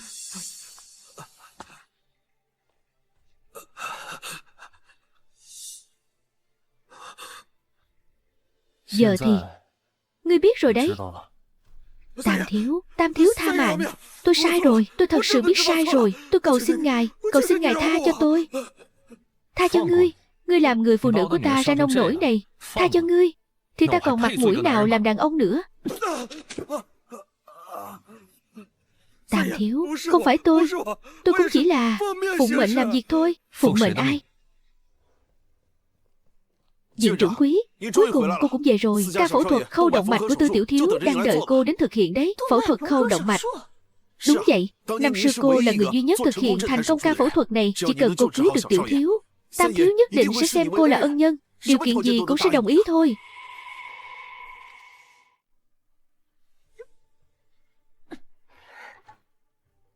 Cô lại muốn giở trò gì? Tôi đã như ý cô muốn rồi. Bị ba đuổi ra khỏi nhà, mất tư cách sinh viên tốt nghiệp đại học y, phải làm lao công quét dọn. Cô còn thấy hại tôi chưa đủ sao? Chị à, chị hiểu lầm rồi. Nếu chị chịu giúp em thực hiện một ca phẫu thuật khâu động mạch, em sẽ xin ba cho chị về nhà. Thật sao? Phẫu thuật khâu động mạch chứ gì? Đương nhiên là tôi làm được. Có điều tôi cần chút thời gian chuẩn bị. Tốt quá rồi Viện trưởng Quý. Vậy tiểu thiếu nhà họ Tư trông cậy cả vào cô đấy. Phải rồi. Tối qua bệnh viện có tiếp nhận một bệnh nhân bị dị ứng tên Quý Như Âm không? Đúng vậy. Sao cô biết? Giờ người đã được cứu sống rồi, đã chuyển sang phòng bệnh thường rồi. Giao Giao, con yên tâm. Bà đảm bảo từ nay về sau đứa con gái ngỗ nghịch đó tuyệt đối sẽ không mang theo nhóc con đó xuất hiện trước mặt con nữa, làm con ngứa mắt đâu.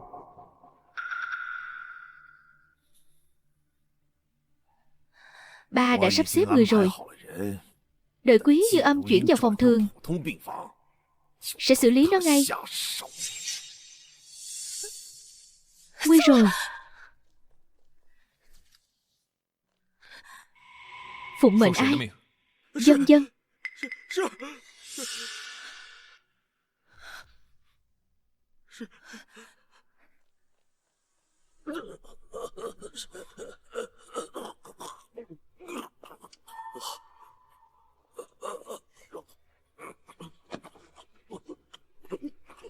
Là cơn động kinh, phải cấp cứu ngay. Bằng mọi giá phải cứu sống người này. Tôi muốn biết rốt cuộc là kẻ nào to gan lớn mật, dám ở trên địa bàn của nhà họ Tư lấy mạng người khác. Dân.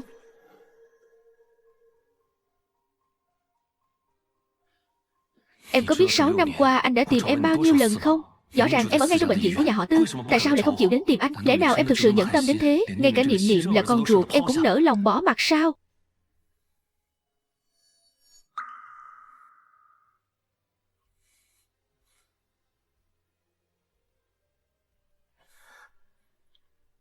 Cảm ơn anh đã cứu em. Không cần cảm ơn anh chỉ là không muốn con của anh phải mất đi mẹ. Mặc dù em cũng chưa bao giờ làm tròn trách nhiệm của một người mẹ. Con cái, lẽ nào anh ấy đã biết chuyện Tiểu Bắc chính là con gái anh ấy rồi sao?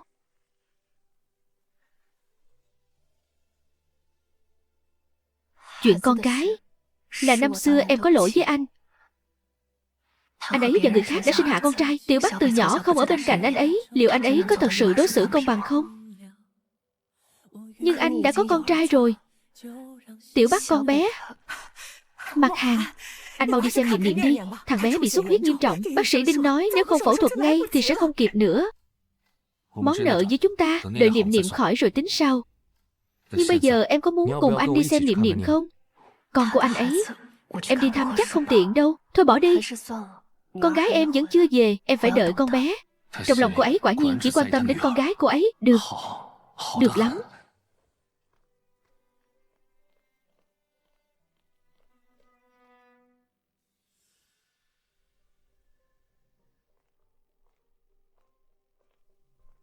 Cô đến đây làm gì? Ở đây không chào đón cô. Chị à, đừng nói sớm thế chứ. Tấm thẻ đen này chị còn nhớ không?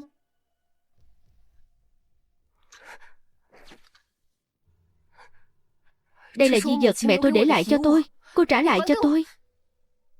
Không chỉ tấm thẻ này đâu, tất cả những gì mẹ chị để lại đều đang nằm trong tay tôi, bao gồm cả tro cốt của bà ta. Chỉ cần chị làm tôi không vui, tôi có thể tùy hứng đem tro cốt của cái thứ già nua đó giải ra ngoài đấy. Cô dám sao? Ba cũng sẽ không đồng ý đâu. Quý Như Âm chị không ngây thơ đến mức tưởng rằng trong lòng ba còn có mẹ chị và đứa con gái là chị đấy chứ. Ba dựa vào mẹ chị để leo cao, thừa kế tài sản của nhà ngoại chị. Đó là vết nhơ cả đời của ông ấy. Nói thật cho chị biết, người hộ lý vừa nãy muốn lấy mạng chị chính là do ba sắp xếp đấy. Trong thẻ này vừa khéo còn lại 1 triệu tệ, đủ để chị làm phẫu thuật xong rồi dắt theo con gái chị tìm một nơi không người mà sống cho tốt. Cô mà lại tốt bụng thế sao? Đương nhiên là tôi có điều kiện rồi. Tôi muốn chị giúp tôi thực hiện 1 ca phẫu thuật. 1 ca phẫu thuật đổi lấy 1 triệu. Đáng giá lắm đúng không?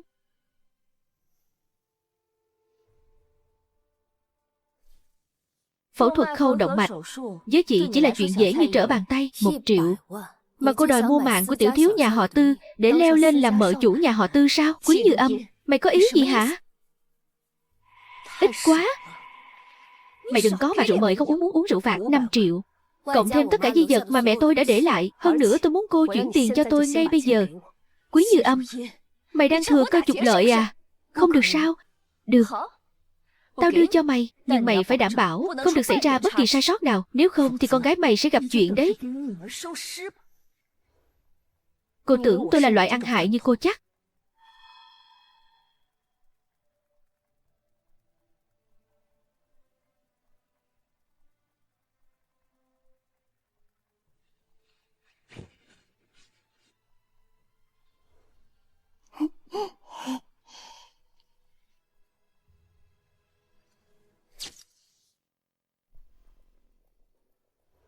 Vết thương ở chi dưới. Cô cứ đặt dao xuống đó là được. Đừng lãng phí thời gian. Tôi đang phẫu thuật. Đừng lắm lời.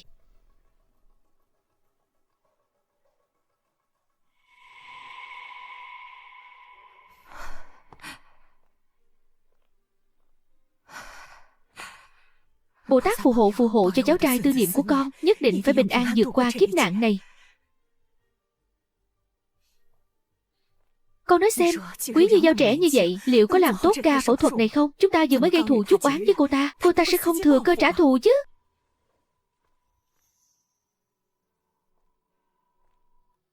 Mẹ cứ yên tâm đi. 6 năm trước cô ta đã thực hiện thành công ca phẫu thuật khó khăn này. Niệm Niệm nhất định sẽ không sao đâu. Nhưng mà tim của mẹ cứ đập thình thịch mãi không thôi. Để Tiểu Bắc xoa ngực cho bà nhé. Như vậy bà sẽ đỡ khó chịu hơn. Tiểu Bắc, sao cháu lại tới đây? Bác sĩ Dương nói mẹ cháu đã qua cơn nguy kịch rồi ạ. Mẹ để lại giấy nhắn cho cháu bảo là đi xuống nhà ăn mua cơm, nên cháu muốn tranh thủ qua thăm Tư Niệm. Bà yên tâm đi ạ. Tư Niệm hiền lành, trời xanh sẽ tự an bài, cậu ấy sẽ không sao đâu ạ. Niệm Niệm mà hiểu chuyện được bằng một nửa cháu thì cũng đâu đến nỗi bây giờ phải nằm trong phòng phẫu thuật thế kia. Tiểu Bắc à, nếu cháu thật sự là cháu gái của bà thì tốt biết mấy.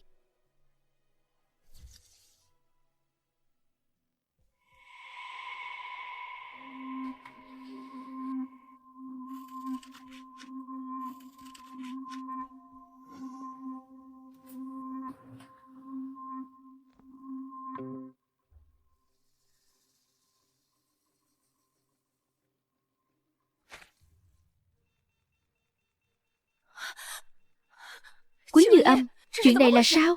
Chẳng phải mày đảm bảo dạng vô nhất thất sao? Cô Quý, đã xảy ra chuyện gì vậy cô Quý? Toan rồi, tiêu đời rồi. Lẽ ra mình phải nghĩ đến điều này sớm hơn. Cái con khờ này 6 năm không cầm dao mổ, chắc chắn tay nghề đã phế rồi. Nếu thằng bé mà chết thì Tiểu Bắc sẽ là đứa con duy nhất của nhà họ Tư. Tư Niệm là con trai độc đinh của dòng họ. Nếu nó có mệnh hệ gì nhà họ Tư, chắc chắn sẽ lấy mạng mình mất. Cô Quý, cháu trai tôi sao rồi? Đã xảy ra chuyện gì? Cô Quý, cô nói gì đi chứ? Nếu ca phẫu thuật không thành, nhà họ Tư tuyệt đối sẽ không tha cho mình. Chỉ bằng bây giờ ra ngoài thừa nhận ca phẫu thuật này là do Quý Như Âm làm.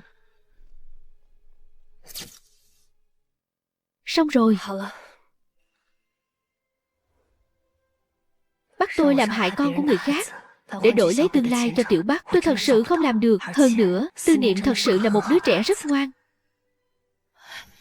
Không sao rồi, ca phẫu thuật vô cùng thuận lợi.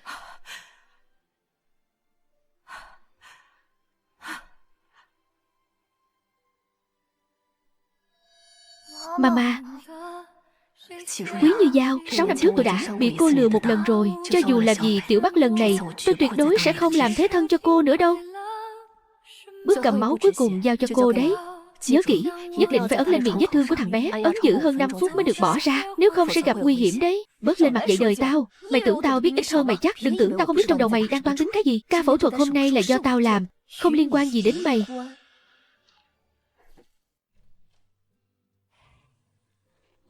Chẳng qua chỉ là một con lao công quét dọn những cái gì trước mặt tao chứ. Còn phải ấn giữ 5 phút ư? Tao chưa từng nghe qua cái lý thuyết này bao giờ. Tạm Thiếu, lão phu nhân, hai người cứ yên tâm. Tiểu Thiếu đã qua cơn nguy kịch rồi. Tôi vất vả chút cũng không sao. Chỉ cần Tiểu Thiếu bình an vô sự thì cho dù có phải hy sinh cái mạng này tôi cũng cam lòng. Quý tiểu thư, cảm ơn cô. Cảm ơn.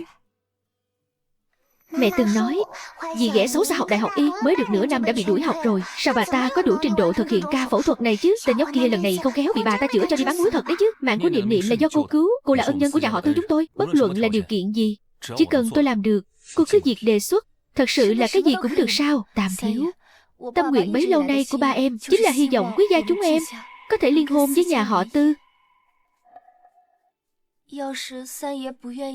Thôi coi như Như Giao chưa từng nói câu này đi. Ân tình cứu Tiểu Thiếu ngài cũng không cần phải bận lòng đâu. Chú Tư là người tốt như vậy, sao có thể cưới mụ gì ghẻ bạch liên hoa đó được. Mình phải nghĩ cách giúp chú ấy mới được. Tôi... Chú Tư ơi, nguy rồi. Vết thương ở chân trái của Tư Niệm lại nứt ra chảy máu rồi kìa.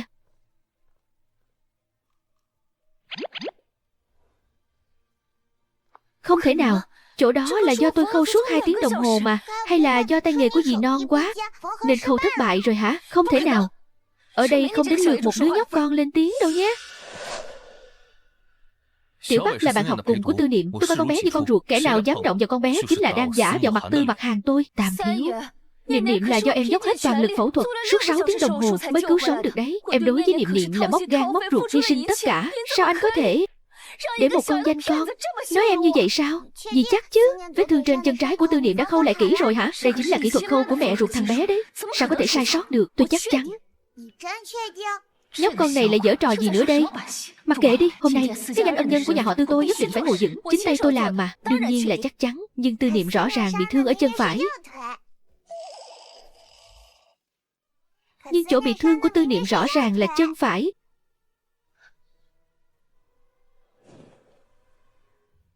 Nhóc con này đáng ghét hơn con mẹ phế vật của nó. Tạm Thiếu, em vừa làm phẫu thuật xong, tâm lực tiều tụy nên đầu óc lú lẫn rồi. Vết thương của Tiểu Thiếu đúng là ở chân phải. Là do chính tay em phẫu thuật mà. Em chỉ là nhất thời chưa phản ứng kịp thôi. Rốt cuộc là cô chưa phản ứng kịp, hay là ca phẫu thuật này vốn dĩ không phải do cô làm?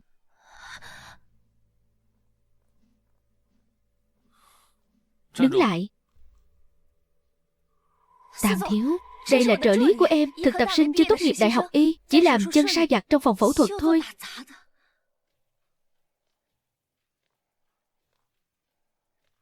Quay người lại đây. Tam thiếu, cô ta thật sự chỉ là một trợ lý nhỏ thôi, gan bé lắm, không ra thể thống gì đâu, câm miệng. Tôi bảo cô quay người lại.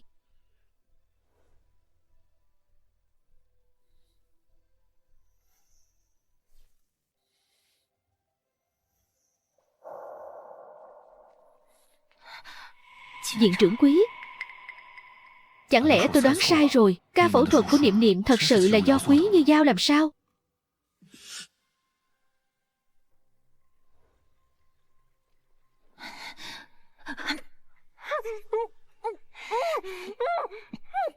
Chị à, để màn thế thân này không có sơ hở, đành để chị chịu thiệt thòi ở trong phòng phẫu thuật đợi một lát nhé. Chói lại. 6 năm trước, em là người duy nhất thực hiện thành công ca phẫu thuật này. Tam thiếu, anh nghi ngờ em như vậy là cố tình muốn quỵt nợ phải không? Xem ra ca phẫu thuật đúng là do một mình cô ta làm. Nếu tôi đồng ý điều kiện ly hôn của cô ta, thì người phụ nữ kia phải làm sao đây? Mama, là mẹ đã cứu con.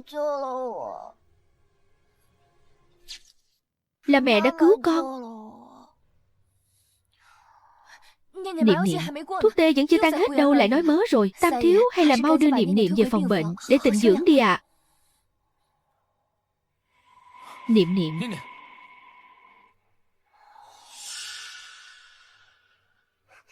này nhóc con, đừng có dọa mọi người chứ. Mau tỉnh lại đi, chuyện này là sao? Không phải cô nói vết khâu phẫu thuật hoàn hảo không thì vết sao? Chẳng lẽ đúng như lời Quý Như Âm nói, bông cầm máu phải ấn đủ thời gian mới được, cơ địa mỗi người mỗi khác. Em cũng không biết tại sao thằng bé lại còn đứng ngay ra đó làm gì. Mau đi gọi bác sĩ Đinh ở khoa cấp cứu tới cấp cứu đi. Vâng, em đi ngay. Tại sao nhìn đứa bé này bị thương lòng mình lại đau đớn thế này? Tiểu thiếu mất máu quá nhiều, cần gấp một lượng lớn máu gấu trúc. Tiểu thiếu mất máu quá nhiều, cần gấp một lượng lớn máu gấu trúc. Vậy mau điều động máu trong kho dự trữ, truyền cho Niệm Niệm đi. Tam thiếu, nhóm máu gấu trúc ở kho dự trữ tất cả bệnh viện trong thành phố đã báo động đỏ rồi. Tôi đang nghĩ trong số người nhà các vị có ai thuộc nhóm máu này không, để truyền trước cho tiểu thiếu một ít. Nhà họ Tư chúng tôi ngoài Niệm Niệm ra không ai có nhóm máu này cả. Còn Quý Như Âm này lại di truyền cái gen máu gấu trúc cho Tư Niệm. Hai bên muốn thể hiện cũng chẳng có cơ hội. Chẳng lẽ tiểu thiếu thật sự hết cách cứu chữa rồi sao? Để cháu, chú Tư, cháu mang máu gấu trúc, cháu có thể truyền máu cho Tư Niệm. Tiểu Bắc, chú cảm ơn cháu. Đợi Niệm Niệm qua cơn nguy kịch, chú nhất định sẽ để cháu tìm bác sĩ Đinh giỏi nhất thế giới để chữa bệnh cho cô ấy. Không được, Quý Tiểu Bắc không thể truyền máu cho Niệm Niệm. Người thân trực hệ không thể hiến máu. Quý Tiểu Bắc và Tư Niệm là long phụng thai, nếu lúc truyền máu xảy ra vấn đề gì, thân thế của Quý Tiểu Bắc sẽ bị lộ mất. Tại sao? Chẳng lẽ Tiểu Bắc là... Tiểu Bắc còn nhỏ quá, mạo hiểm lấy lượng máu lớn sẽ xảy ra chuyện đấy. Đến lúc đó cũng khó mà ăn nói với mẹ con bé. Khéo thật. Cô thực tập sinh này cũng mang máu gấu trúc, cô ấy chắc chắn sẽ nguyện ý giúp đỡ, có phải không?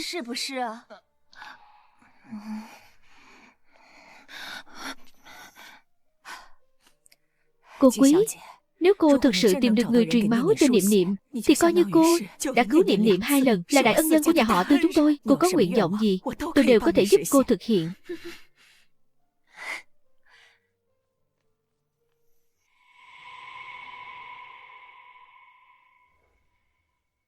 Tam thiếu, lão phu nhân, máu đã truyền xong rồi, tiểu thiếu sẽ sớm tỉnh lại thôi. Bác sĩ Quý, thật sự cảm ơn cô quá. Được lão phu nhân yêu quý thế này, thì cái ghế Tư phu nhân sớm muộn gì cũng là của mình. Mẹ, chú Tư, Tư Niệm tỉnh rồi. Niệm Niệm, ba ở đây. Mẹ đâu rồi ạ? Ở trong phòng phẫu thuật, con rõ ràng đã nhìn thấy mẹ. Chẳng lẽ trong phòng phẫu thuật còn có người khác? Sao có thể chứ? Thuốc mê có thể gây ảo giác trong thời gian ngắn. Niệm Niệm còn nhỏ như vậy, chắc chắn là thằng bé không phân biệt được ảo giác và thực. Cậu ấy chỉ bị gây mê, chứ có phải bị khơ đâu. Sao lại không phân biệt được chứ? Vậy chắc là con bị ảo giác thật rồi. Mẹ làm sao mà xuất hiện trong phòng phẫu thuật được chứ? Phẫu thuật cho con nữa. Dì Quý, cảm ơn dì đã cứu Niệm Niệm. Quả nhiên giống hệt bà mẹ phế dần của nhóc, khờ khạo y hệt. Đây đều là việc dì nên làm. Chỉ cần giúp được Tam thiếu là em mãn nguyện rồi. Niệm Niệm buồn ngủ rồi, muốn nghỉ ngơi một lát. Vậy chúng ta đi trước nhé, để Niệm Niệm nghỉ ngơi.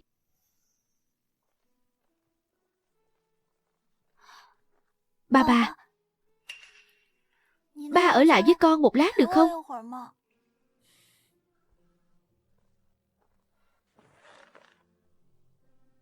Niệm Niệm, có phải con có chuyện muốn nói với ba không? Người phẫu thuật cho Niệm Niệm không phải là dì Quý.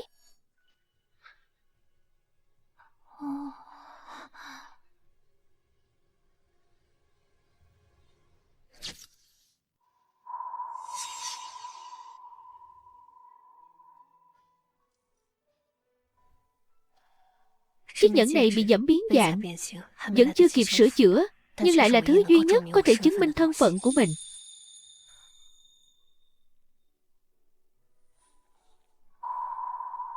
Hy vọng Tư Mặc Hàn có thể nhìn thấy, phát hiện ra chân tướng ca phẫu thuật.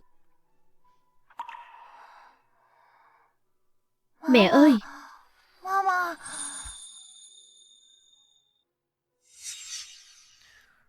Niệm Niệm, sao con lại có chiếc nhẫn này ở trong phòng phẫu thuật? Mẹ đưa cho con đó. Ba à, con không nhìn nhầm đâu. Người cứu Niệm Niệm chính là mẹ.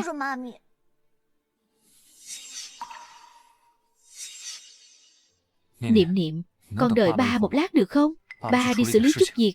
Là đi tìm mẹ đúng không ạ?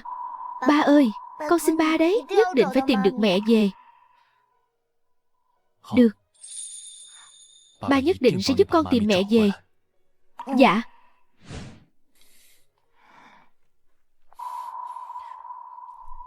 Tiểu Bắc, sao cháu vẫn còn ở đây?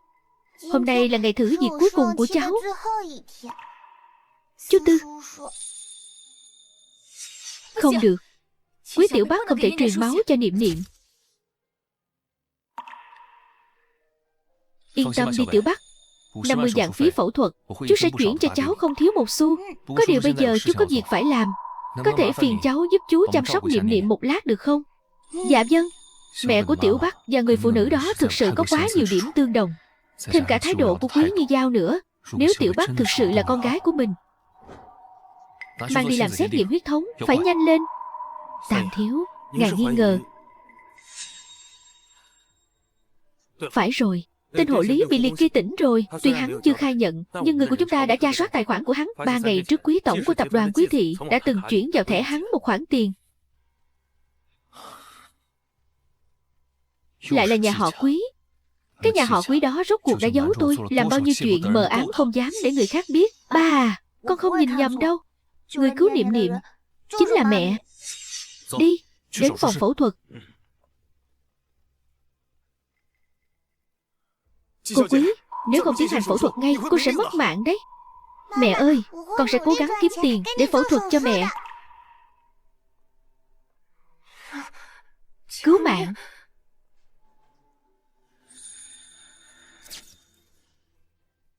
Cứu mạng với.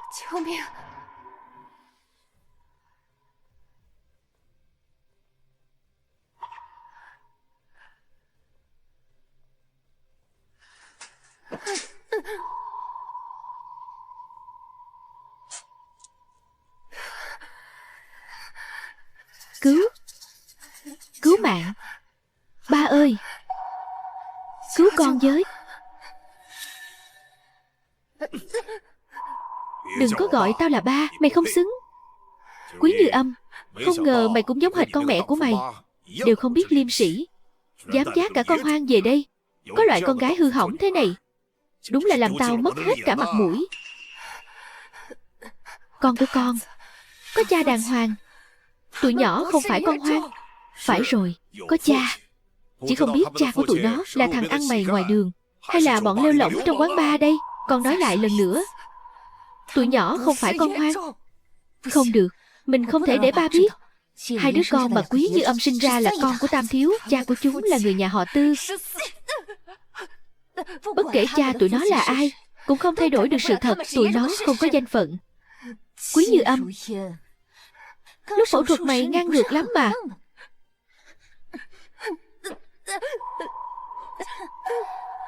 Giờ lại đòi tiền tao sao?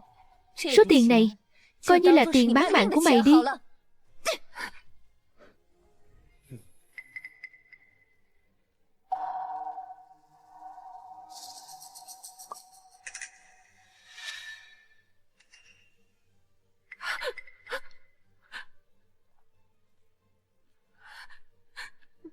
Đừng trách ba tàn nhẫn. Muốn trách thì trách mày không có bản lĩnh bằng Như Giao, được Tam Thiếu để mắt tới.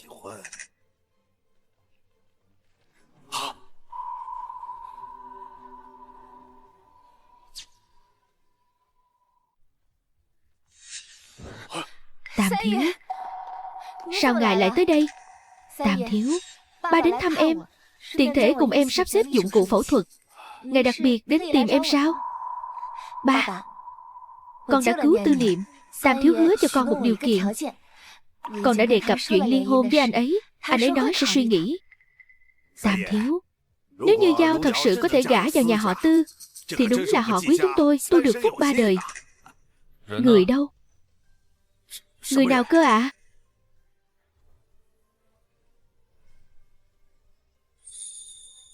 Mẹ ruột của con trai tôi. Người đàn ông có con với Quý Như Âm lại chính là Tư Tam Thiếu. Nếu để Tam Thiếu biết mình 5 lần 7 lượt hãm hại Như Âm, hắn chắc chắn sẽ không tha cho mình. Hóa ra người anh ấy muốn tìm không phải là mình, mà là mẹ ruột của Tư Niệm. Có lẽ trong lòng anh ấy, mình chỉ là người dưng nước lã mà thôi. Cô ta sao? Chúng tôi chưa từng gặp người phụ nữ đó. Tuy lúc đầu Tư Niệm là do tôi bế về, nhưng là do cô ta bỏ rơi thằng bé trong phòng sinh. Phải đó Tam Thiếu, một người phụ nữ tuyệt tình như vậy, ngài còn nhớ thương cô ta làm gì? Chi bằng thấy tấm chân tình của Như Giao. Ngài hãy câm miệng. Trước khi tìm được cô ấy, tôi tuyệt đối sẽ không dính dáng đến bất kỳ người phụ nữ nào khác. Hèn gì năm đó anh ấy thất hẹn, hóa ra anh ấy yêu mẹ của Tư Niệm đến vậy. Cái tên Tư Niệm này chắc hẳn là vì nhớ thương người phụ nữ đó nên mới đặt như vậy. Tốt nhất là các người không nói dối, nếu không thì qua ngày mai Hải Thành này sẽ không còn họ Quý nữa đâu.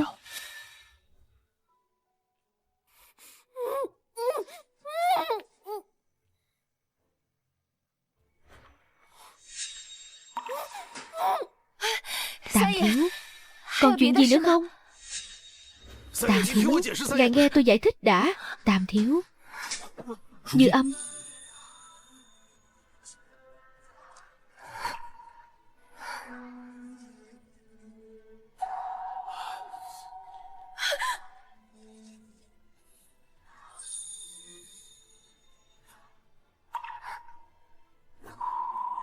Tam Thiếu, ngài nghe tôi giải thích. Ngài nghe tôi giải thích đã.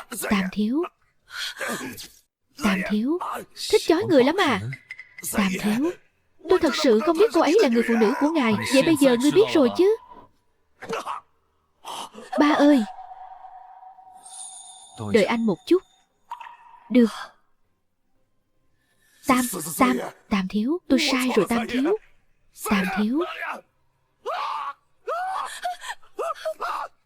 Tam Thiếu, tôi sai rồi. Tam Thiếu, Tam Thiếu, cầu xin anh nể tình em đã cứu mạng của Tư Niệm. Tam Thiếu, tha cho ba em đi. Nể tình cô cứu Tư Niệm sao? Cái mạng của Tư Niệm là cô ấy cứu, liên quan gì đến cô? Anh đều biết hết rồi sao? Nếu không phải tôi phái người điều tra thành tích ở học viện y khoa của cô, thì tôi suýt chút nữa đã bị cô lừa rồi. Thích mạo danh người khác phẫu thuật lắm phải không? Người đâu? Phế gân tay của Quý Như Giao cho tôi, để cô ta cả đời này không bao giờ cầm được dao mổ nữa. Còn cả lão già này nữa, thích chói người hả? Vậy thì chói ông ta 7 ngày 7 đêm cho tôi. Vâng.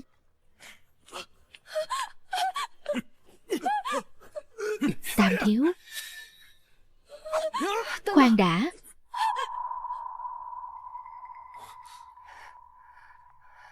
Cô ấy không phải động lòng trắc ẩn rồi chứ? Tôi muốn tự mình ra tay.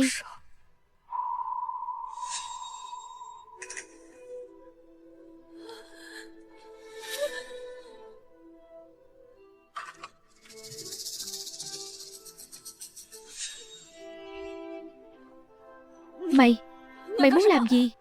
Làm gì à? Đương nhiên là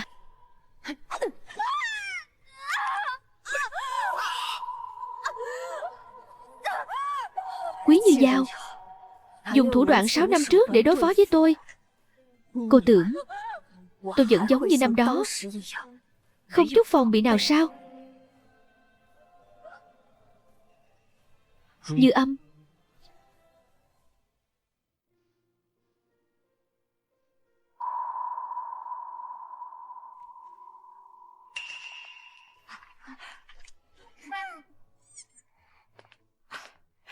Tiểu Bắc, xem ra chọn con làm bạn học cùng đúng là chọn đúng người rồi.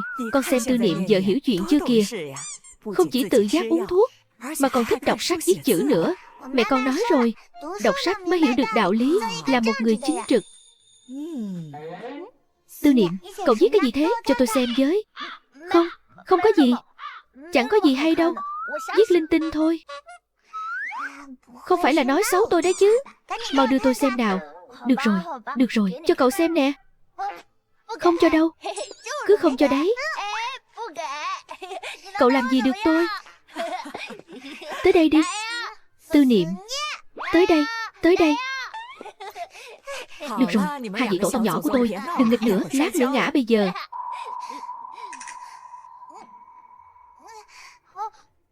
Tiểu Bắc, cháu sao thế? Quý Tiểu Bắc, cậu lại giả vờ đúng không? Tiểu Bắc, tôi cho cậu xem là được chứ gì. Cậu đừng dọa tôi. Tim cháu tự nhiên đau quá. Mẹ ơi, có phải mẹ cháu xảy ra chuyện rồi không? Cháu muốn đi tìm mẹ. Tam thiếu, xin hỏi ngài là người nhà của cô Quý phải không? Tỷ lệ thất bại của ca phẫu thuật này cực kỳ cao, nhưng nếu không phẫu thuật, e là cô ấy không qua khỏi đêm nay. Nhanh lên. Con gái, giúp em chăm sóc tốt cho con gái. Dù là trong những giây phút cuối đời, cô ấy cũng chỉ nhớ thương mỗi con gái mình, chẳng hề có chỗ cho tôi và Niệm Niệm. Tam thiếu, đã có kết quả xét nghiệm huyết thống rồi. Tiểu Bắc, con bé chính là con gái ruột của ngài. Tôi còn làm xét nghiệm giữa Tiểu Bắc và Tiểu Thiếu. Hai đứa trẻ chính là anh em sinh đôi Long Phụng. Con gái ruột của tôi trước giờ vẫn luôn ở ngay bên cạnh tôi, vậy mà tôi lại chẳng hề hay biết. Rõ ràng có nhiều sự trùng hợp đến thế đều bày ra ngay trước mắt tôi, nhưng tôi lại 5 lần 7 lượt bỏ lỡ, hại mẹ con cô ấy phải chịu đựng biết bao tuổi hờn. Mẹ ơi, là Tiểu Bắc. Quý Như Âm, tao sẽ không buông tha cho mày đâu. Tao tuyệt đối sẽ không tha cho mày. Giao, con mau đi cầu xin chị con đi, bảo nó nói đỡ vài câu với Tam thiếu, tha cho ba đi. Dù sao ba cũng là cha ruột của nó mà. Ba quên ba đã đối xử với Quý Như Âm thế nào rồi sao? Bây giờ nó có Tư Mặt Hàng chống lưng, ba tưởng nó còn chịu nhận người cha này chắc. 6 năm trước mẹ nó vừa mới mất, ba đã dẫn con và mẹ về nhà ngay lập tức, đuổi cổ nó ra khỏi nhà họ Quý. Sau khi nó mang thai, ba còn mắng nó làm bại hoại ra phong, đoạn tuyệt quan hệ cha con với nó, ép nó phải đi làm lao công để nuôi con. Bây giờ ba lại còn 5 lần 7 lượt muốn hại nó. Nó không mượn tay Tư Mặt Hàng xử lý ba đã là tận tình tận nghĩa lắm rồi. Nếu tôi mà biết nó có bản lĩnh quyến rũ được Tam thiếu thì tôi đâu có gan đối xử với nó như vậy chứ. Ba à, chỉ khi nào con Quý Như Âm biến mất hoàn toàn khỏi thế giới này thì cha con mình mới được bình an. Vậy giờ chúng ta phải làm sao đây? Quý Tiểu Bắc là mạng sống của Quý Như Âm. Nắm thóp được điểm yếu chí mạng đó thì còn sợ nó không tự chui đầu vào rọ sao? Mẹ ơi, là Tiểu Bắc.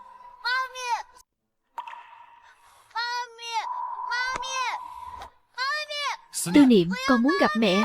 Tư Niệm, mẹ đang phẫu thuật ở bên trong, chúng ta phải giữ trật tự. Niệm Niệm, sao chỉ có mình con chạy theo tới đây? Tiểu Bắc đâu rồi? Ban nãy có người tới báo với bà nội và con là ba tìm thấy mẹ rồi, nên con mới vội vàng chạy tới đây. Còn Tiểu Bắc, con cũng không thấy Tiểu Bắc đâu cả. Niệm Niệm, bây giờ ba có chuyện muốn nói với con phải nghe cho kỹ. Tiểu Bắc là chị ruột của cháu, Cho nên mẹ của chị con cũng là mẹ của con. Cái gì cơ? Bác sĩ Dương, mẹ cháu bị sao vậy? Cục máu đông trong não cô Quý đã chèn ép dây thần kinh của cô ấy suốt 6 năm nay. Tuy hiện tại đã được lấy ra, nhưng dây thần kinh đã bị tổn thương. Cô ấy có khả năng sẽ mãi mãi không tỉnh lại nữa. 6 năm trước, đó chẳng phải là lúc tôi đi đón cô ấy, mà cô ấy lại lỡ hẹn sao? Cô là bác sĩ điều trị chính của cô ấy. Vậy 6 năm trước đã xảy ra chuyện gì? Cô biết rõ, đúng không? Như Âm, cô ấy đúng là khờ khạo. Năm đó khi mang thai, cô ấy đã gặp tai nạn. Để bảo vệ đứa bé, cô ấy thà để não mình bị trấn thương. Hóa ra cô ấy đã phải chịu nhiều khổ cực đến vậy. Đúng vậy.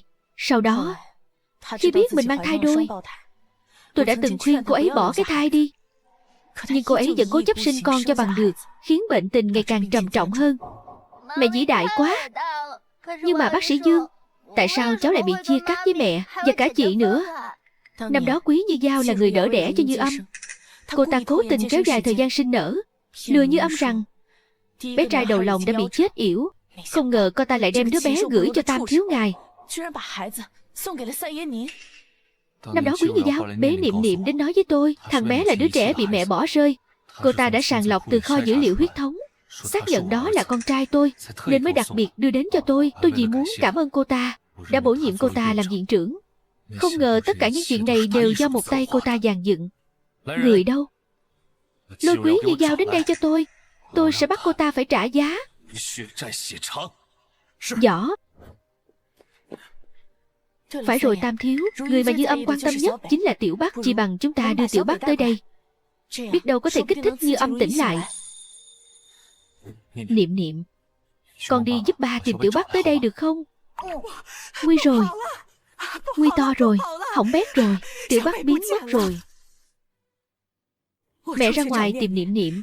Lúc quay lại phòng bệnh thấy một chiếc giày của Tiểu Bắc rơi ở hành lang. Cháu gái tôi sẽ không xảy ra chuyện gì chứ? Mặt Hàng, chúng ta vừa mới tìm được Tiểu Bắc, con bé sẽ không sao chứ? Ai xảy ra chuyện gì? Mẹ, Như Âm vừa mới tỉnh, không thể lấy chuyện Tiểu Bắc mất tích để kích động cô ấy nữa. Mẹ biết rồi.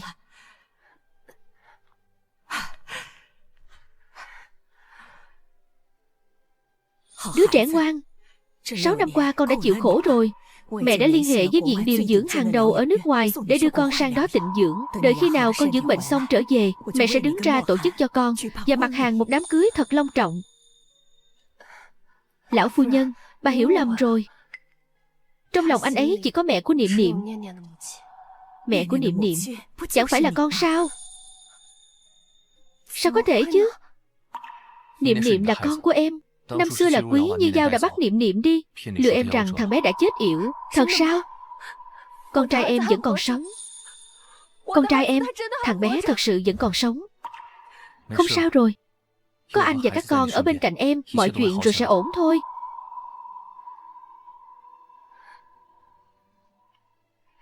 Tiểu Bắc và Niệm Niệm đâu? Em muốn gặp chúng. Bọn trẻ.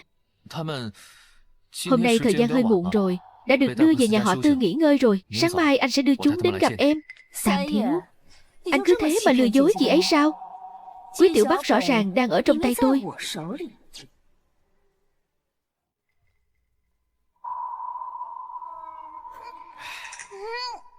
Nhóc con, lại đây.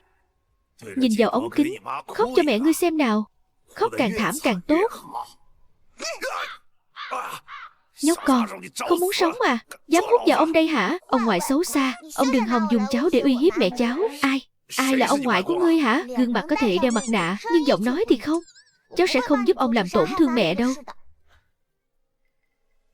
Đã bị ngươi phát hiện rồi. Vậy thì ta cũng không cần ngụy trang nữa. Ngươi không phải là không khóc sao? Vậy thì đừng trách ta. Phế chân ngươi, để mẹ ngươi phải đau lòng.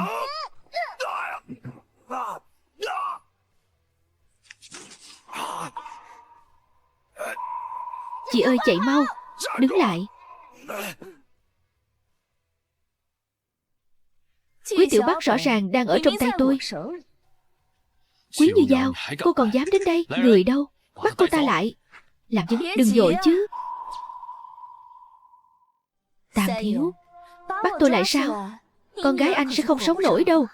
Cô đã làm gì Tiểu Bắc rồi? Vừa rồi anh không phải đã nói Tiểu Bắc đã về nhà họ Tư rồi sao? Như Âm, đừng lo lắng. Tiểu Bắc con bé có thể chỉ là ham chơi chạy ra khỏi bệnh viện thôi. Con gái em hiểu rõ nhất. Con bé không phải là đứa trẻ ham chơi. Không sai. Nó hiện đang ở trong tay tôi. Chỉ cần tôi nói một câu, các người đừng hòng gặp lại nó kiếp này. Cô đừng làm hại con bé. Vậy thì phải xem thành ý của Tam thiếu rồi. Tôi muốn 50% cổ phần của tập đoàn Tư Thị. Còn nữa, tôi muốn anh trước mặt truyền thông toàn thành phố tuyên bố Tư Mặc Hàn Anh muốn cưới tôi làm vợ. Cô nằm mơ đi. Không làm được sao? Vậy thì kiếp này đừng hòng gặp lại con gái các người nữa.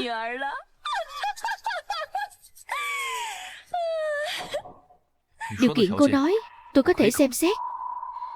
Nhưng tôi cũng có một điều kiện. Bây giờ tôi muốn xem Tiểu Bắc có bình an hay không. Không thành vấn đề.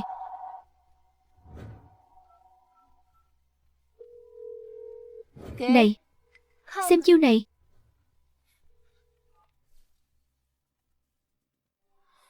Này, đỡ lấy này.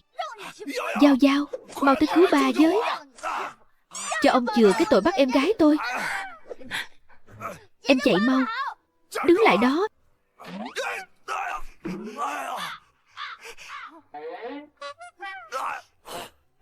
Dám bắt em gái tôi này. Giao Giao, mau tới cứu ba, nhanh lên. Đồ phế vật, ông là đồ bỏ đi à? Có hai đứa đích danh cũng không xử lý xong, sao tôi lại có người cha phế vật chứ? Đây là điều cô nói đó hả? Rằng con tôi đang nằm trong tay cô. Nhưng theo tôi thấy tình hình hiện tại, hình như là ba cô đang nằm trong tay con tôi thì phải. Mẹ ơi, con cứu được chị gái rồi. Con sẽ đưa chị ấy về gặp mẹ ngay. Quý Như Giao, nợ nần với chúng ta đến lúc phải tính cho sòng phẳng rồi. Bắt lấy cô ta. Chị ơi, cứu em với.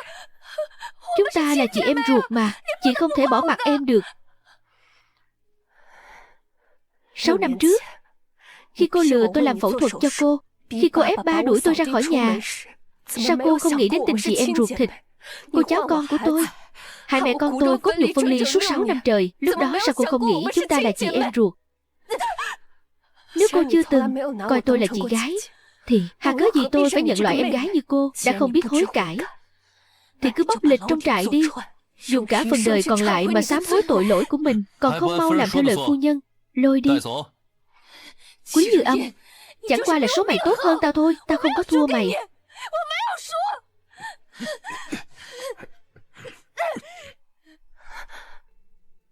Anh vừa gọi em là gì? Phu nhân đó. Em là phu nhân duy nhất của Tư Mặc Hàn Anh.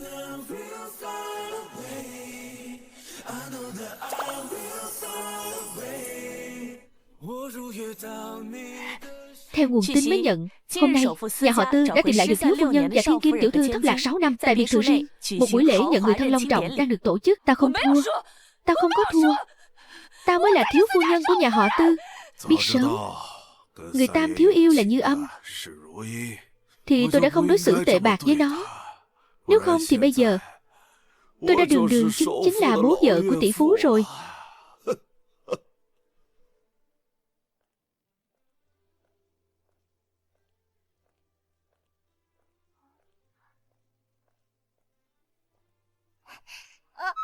Tư Niệm, hôm nay em lại quên uống thuốc đấy à? Đại tỷ tha mạng cho tiểu đệ với.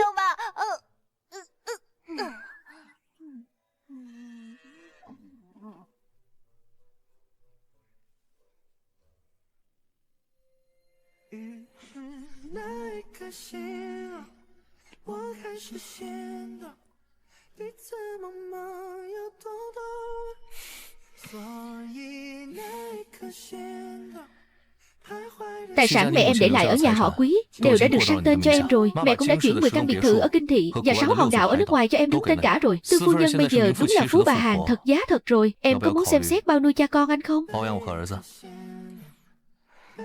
Để xem biểu hiện của anh đã nhé. Vậy thì cảm ơn Tư phu nhân đã cho anh cơ hội này.